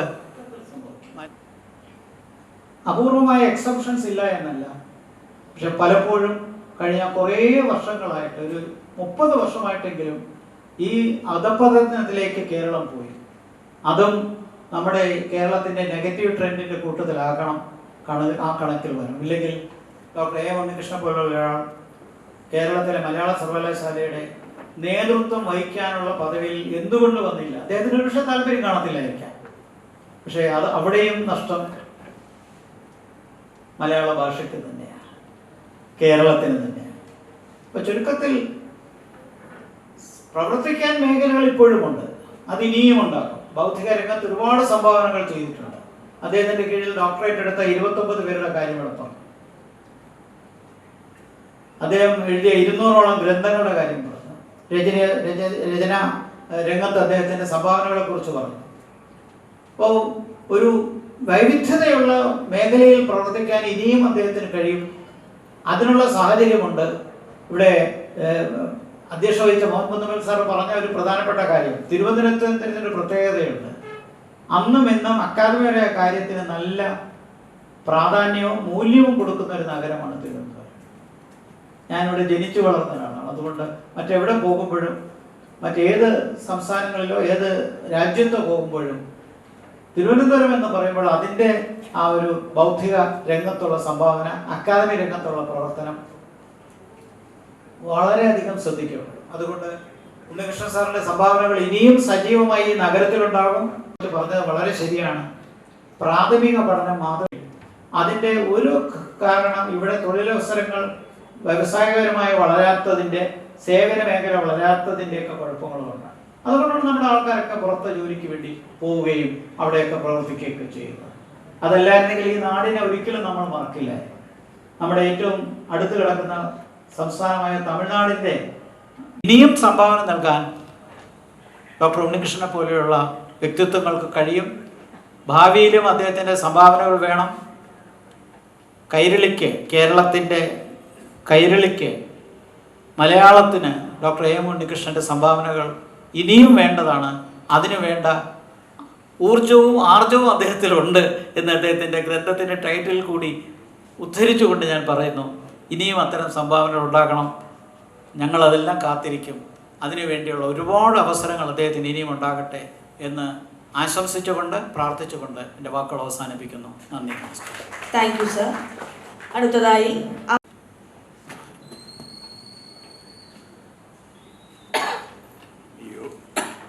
ഈ യോഗത്തിൽ അധ്യക്ഷത വഹിക്കുന്ന കേരള സർവകലാശാല വൈസ് ചാൻസലർ ഡോക്ടർ മോഹൻ കുന്നുമേൽ, ഡോക്ടർ കെ ഉണ്ണികൃഷ്ണൻ, വേദിയിലും ഡോക്ടർ ജി ഗോപകുമാർ, വേദിയിലും സദസ്സിലും സന്നിഹിതരായിരിക്കുന്ന ബഹുമാന്യരെ, വളരെയധികം ചാരിതാർത്ഥ്യത്തോടുകൂടിയാണ് ഞാൻ നിങ്ങളുടെ മുമ്പിൽ ഇന്ന് നിൽക്കുന്നത്. കാരണം ശ്രീ കെ ഉണ്ണികൃഷ്ണൻ കേരള സർവകലാശാലയിൽ അധ്യാപകനാവുന്നത് ഞാൻ വൈസ് ചാൻസലറായിരുന്ന കാലത്താണ്. അദ്ദേഹം പറയാം, ഞാനാണ് അദ്ദേഹത്തെ നിയമിച്ചത് പറയാറുണ്ട് എപ്പോഴും. ഞാനല്ല നിയമിച്ചത്, ഞാൻ സർവകലാശാല വൈസ് ചാൻസലറായിരുന്ന സമയത്താണ് അദ്ദേഹത്തെ നിയമിച്ചത് എന്ന് ഞാൻ എപ്പോഴും തിരുത്താറുണ്ട്. കാരണം ഒരു വൈസ് ചാൻസലർ വിചാരിച്ചാൽ മാത്രം ഒരു അധ്യാപകനെ നിയമിക്കുന്ന ആ രീതി ശരിയല്ലെന്നും അത് അസാധ്യമാണെന്നും വിശ്വസിക്കുന്ന ആളാണ് ഞാൻ. അപ്പോൾ അദ്ദേഹം സർവകലാശാലയിൽ അധ്യാപകനായി അപേക്ഷിച്ച് ഇൻ്റർവ്യൂവിന് വരുന്ന സമയത്ത് ഒരു വലിയ സമിതി ഉണ്ടായിരുന്നു. പ്രഗത്ഭരായ മലയാളം പ്രൊഫസർമാരുടെ ഒരു സമിതിയാണ് അദ്ദേഹത്തെ ഇൻ്റർവ്യൂ ചെയ്തതും ഏകകണ്ഠ്യേന അദ്ദേഹത്തെ നിയമിക്കാൻ വേണ്ടിയിട്ടുള്ള ശുപാർശ സർവകലാശാലയ്ക്ക് നൽകിയതും അങ്ങനെ അദ്ദേഹത്തെ നിയമിച്ചതും. അതിലെനിക്ക് വളരെയധികം സന്തോഷമുണ്ട്. അധ്യാപക വൃത്തി വളരെ ശ്രേഷ്ഠമാണെന്ന് കരുതിയിരുന്ന ഒരു കാലഘട്ടം മലയാളിക്കുണ്ടായിരുന്നു. അതിവിദൂരമല്ലാത്തൊരു കാലഘട്ടമായിരുന്നു അത്. എന്നാൽ ഇന്ന് അധ്യാപക വൃത്തി അത്ര ശ്രേഷ്ഠമാണ് എന്ന് പറയാൻ എനിക്ക് വിഷമമുണ്ട്. വിരമിക്കുന്ന അധ്യാപികയുടെ പ്രതീകാത്മകമായ കുഴിമാടം തീർക്കൽ നമ്മൾ കണ്ടതാണ്. അതിനെ ഇൻസ്റ്റലേഷൻ എന്ന് വിശേഷിപ്പിക്കുന്ന രാഷ്ട്രീയ നേതൃത്വത്തെയും നമ്മൾ കണ്ടതാണ്. വിരമിക്കുന്ന പ്രധാന അധ്യാപികയുടെ കസേര കത്തിക്കുന്നതും നമ്മൾ കണ്ടതാണ്. അതുപോലെ തന്നെ വൈസ് ചാൻസലർമാരെ ചേംബറിലിട്ട് പൂട്ടുകയും വൈസ് ചാൻസലറെ വഴി നടക്കാൻ അനുവദിക്കാതിരിക്കുകയും ചെയ്യുന്ന കാലഘട്ടവും നമ്മൾ ഏവർക്കും സുപരിചിതമായിട്ടുള്ളതാണ്. അതോടൊപ്പം തന്നെ കലാലയങ്ങൾ പ്രക്ഷുബ്ധമായ കലാലയ അന്തരീക്ഷത്തിലൂടെ കടന്നു പോകുന്നതും വിദ്യാർത്ഥിയെ കുത്തിക്കൊല്ലുന്നതും ആ കുത്തിക്കൊന്ന വിദ്യാർത്ഥിക്ക് വേണ്ടി ഫണ്ട് പിരിവ് നടത്തുന്നതും അവന് സ്മാരകം പണിയുന്നതും വീണ്ടും ഇത്തരത്തിലുള്ള ഹീനവും മനുഷ്യത്വരഹിതവുമായ സംഭവങ്ങൾ ആവർത്തിക്കപ്പെടുന്നതും നമ്മുടെ സർവകലാശാലകളിൽ കാണുന്നുണ്ട്. അതിനൊരു മാറ്റം അടുത്ത കാലത്തൊന്നും വരുമെന്ന് എനിക്ക് പ്രതീക്ഷയില്ല. കാരണം കേരളത്തിലെ 9 സർവകലാശാലകളിലും ഇപ്പോൾ വൈസ് ചാൻസലർമാരെന്നെ ഇല്ലാത്തൊരു സ്ഥിതിയാണ്. നമുക്ക് വൈസ് ചാൻസലറെ നിയമിക്കാൻ തന്നെ പറ്റാത്തൊരു കാലഘട്ടത്തിലൂടെയാണ് നമ്മൾ കടന്നു പോകുന്നത്. ഇത് പറയുമ്പോൾ അധ്യാപക വൃത്തി വളരെ മാന്യമായും ശ്രദ്ധയോടുകൂടിയും അർപ്പണ മനോഭാവത്തോടു കൂടിയും ചെയ്യുന്ന അധ്യാപകന്മാർ ഇല്ലെന്നല്ല പറയുന്നത്. പക്ഷെ അവരുടെ എണ്ണം കുറഞ്ഞു വരികയാണെന്ന് എനിക്ക് തോന്നുന്നു. കവിത മോഷ്ടിക്കുന്ന അധ്യാപകരുണ്ട്, പഠിക്കാതെ പാസ്സാക്കി കൊടുക്കുന്ന അധ്യാപകന്മാരുണ്ട്, അതിൽ അഭിമാനം കൊടുക്കുന്ന അധ്യാപകരുണ്ട്. അത് ഞാൻ വിസ്മരിക്കുന്നില്ല. പക്ഷേ ഒരു അധ്യാപകൻ ഒരു ക്ലാസ്സിൽ വരുന്നത് ഞാൻ എപ്പോഴും പറയാറുണ്ട്, a teacher coming to the class should be a celebration. The students should celebrate the teacher coming to the class.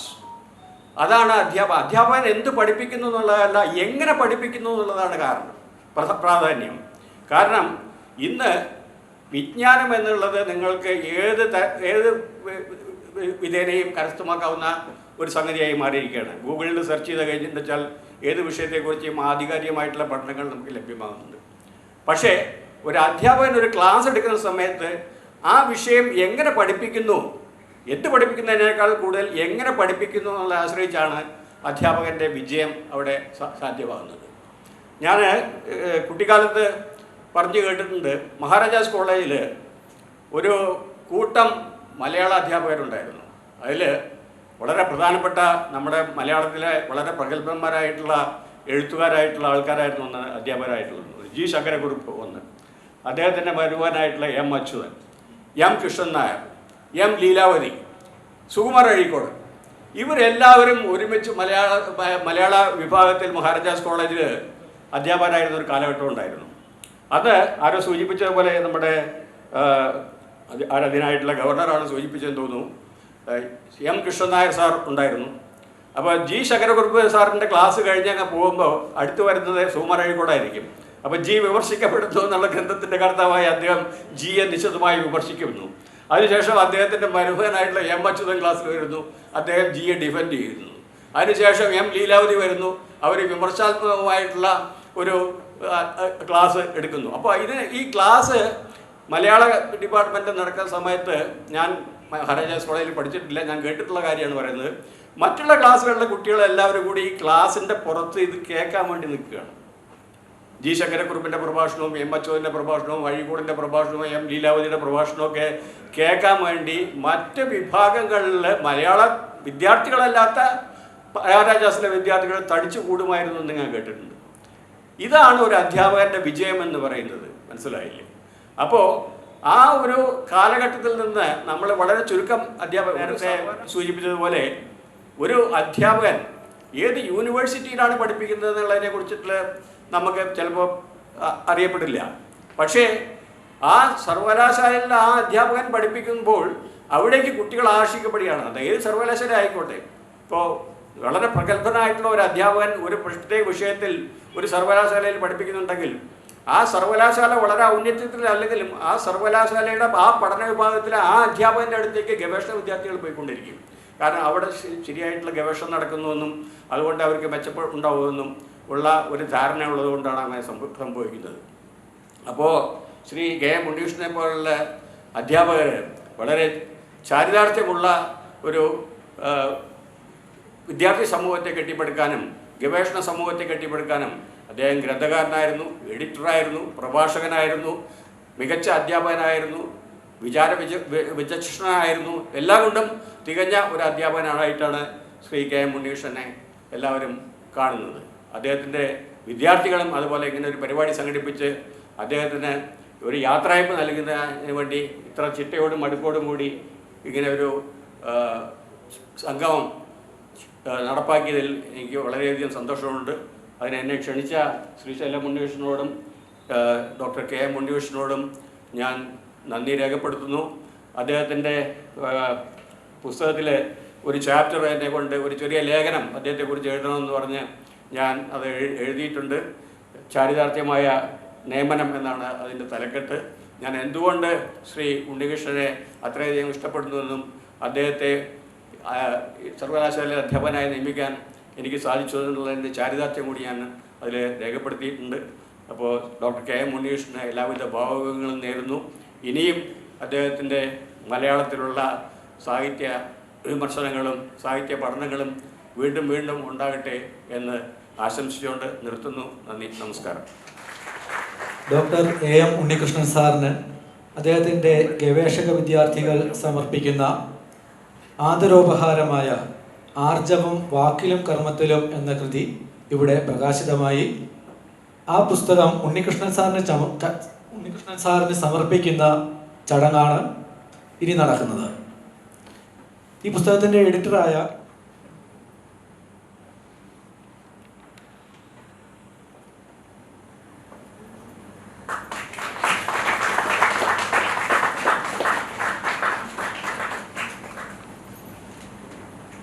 വിദ്യാർത്ഥികൾ നൽകുന്ന സ്നേഹാദരം ഇവിടെ സമാരംഭിച്ചിരിക്കുകയാണ്.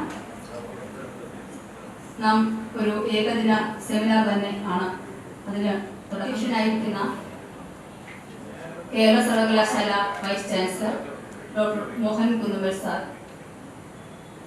നമ്മുടെ വിദ്യാഭ്യാസ രംഗത്തെ പറ്റി നല്ലൊരു അധ്യക്ഷ പ്രഭാഷണം കൂടെ കാഴ്ചവെച്ചു. അദ്ദേഹത്തിന് നാം മഹിത സുഹൃതം ഗവേഷക സംഘത്തിൻ്റെ പേരിൽ കൃതജ്ഞത രേഖപ്പെടുത്തിക്കൊള്ളുന്നു.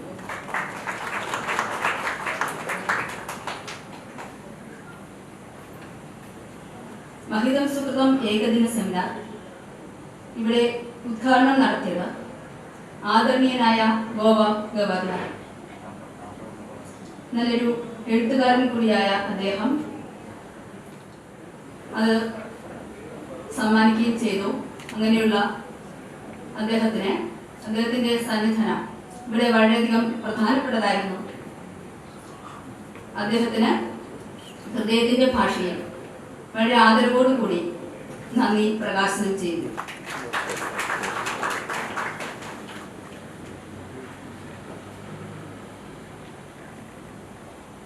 ഇവിടെ പുസ്തകം സ്വീകരിച്ച് പ്രഭാഷണം നടത്തിയ കേരള സർവകലാശാലയുടെ മുൻ vice chancellor doctor A Jayakrishna sir പ്രസാദാത്മകമായ ശൈലി കൊണ്ട് വിദ്യാർത്ഥികൾക്ക് ഏറെ പ്രിയങ്കരനാണ്. അദ്ദേഹം ഇന്ന് നമ്മുടെ സർവകലാശാല വിദ്യാഭ്യാസ രംഗത്ത് നിലവിലിരിക്കുന്ന ചില പ്രവണതകളെ കൃത്യമായി ചൂണ്ടിക്കാണിക്കുകയുണ്ടായി.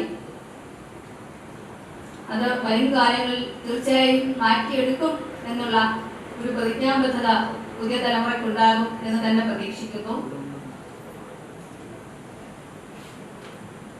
നല്ല വാക്കുകൾ നമ്മളോട് സംസാരിച്ച് പുസ്തകം ഏറ്റുവാങ്ങിയ ഡോക്ടർ ജയകൃഷ്ണൻ സാറിന് സ്നേഹാദരവോടുകൂടി കൃതജ്ഞത രേഖപ്പെടുത്തിക്കൊള്ളുന്നു.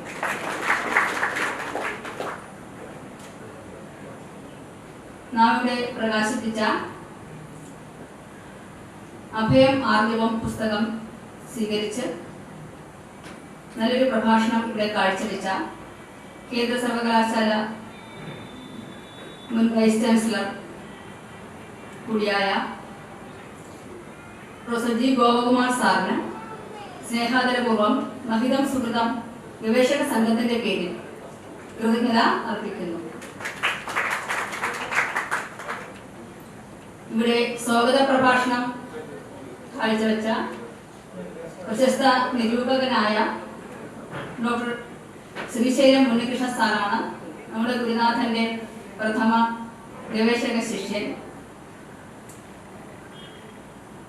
കോഴിക്കോട് സാമൂതിരി ഗുരുവായൂരപ്പൻ കോളേജിലെ മലയാള വിഭാഗം അധ്യക്ഷനും ഗോവ സർവകലാശാല സെനറ്റ് മെമ്പറുമായ അദ്ദേഹത്തിന് സിൻഡിക്കേറ്റ് മെമ്പറുമായ അദ്ദേഹത്തിന് ഞാൻ കൃതജ്ഞത സമർപ്പിക്കുന്നു. ഇവിടെ ഗുരുനാഥനെ പറ്റി നല്ലൊരു പ്രാർത്ഥന കലാകൗമുദിയിൽ എഴുതി പ്രസിദ്ധീകരിച്ച പ്രാർത്ഥന നല്ല രീതിയിൽ ആലപിച്ച് നമ്മയെല്ലാം ധന്യരാക്കിയ സുമേഷ് കൃഷ്ണൻ പ്രിയ കവി സാറിന്റെ ഉത്തമമായ ശിഷ്യൻ തന്നെയാണ്. അപ്പൊ അദ്ദേഹത്തിനും ഞാനിവിടെ കൃതജ്ഞതയുടെ കൂപ്പുകൈ സമർപ്പിക്കുന്നു. ഇവിടെ ഈ ധന്യ മുഹൂർത്തത്തിൽ നമ്മളോടൊപ്പം പങ്കുചേർന്നുകൊണ്ടിരിക്കുന്ന ഗുരുനാഥന് ഏറ്റവും പ്രിയപ്പെട്ട വത്സല ശിഷ്യരുണ്ട്, നല്ല അധ്യാപകരുണ്ട്, അഭ്യുദയകാംക്ഷികളായ ധാരാളം പേരുടെ കാണുന്നുണ്ട്, അദ്ദേഹത്തിന്റെ കുടുംബാംഗങ്ങളുണ്ട്, നമുക്കിവിടെ ശബ്ദവും വിളിച്ചും തന്ന് അനുഗ്രഹിക്കുന്നവരുണ്ട്, നിയമപാലകരുണ്ട്. എല്ലാവരെയും ഞാൻ ഈ സമാധാന യോഗത്തിൽ കൃതജ്ഞത അർപ്പിച്ചുകൊണ്ട് ഇവിടെ വാങ്ങുന്നു. നമസ്കാരം.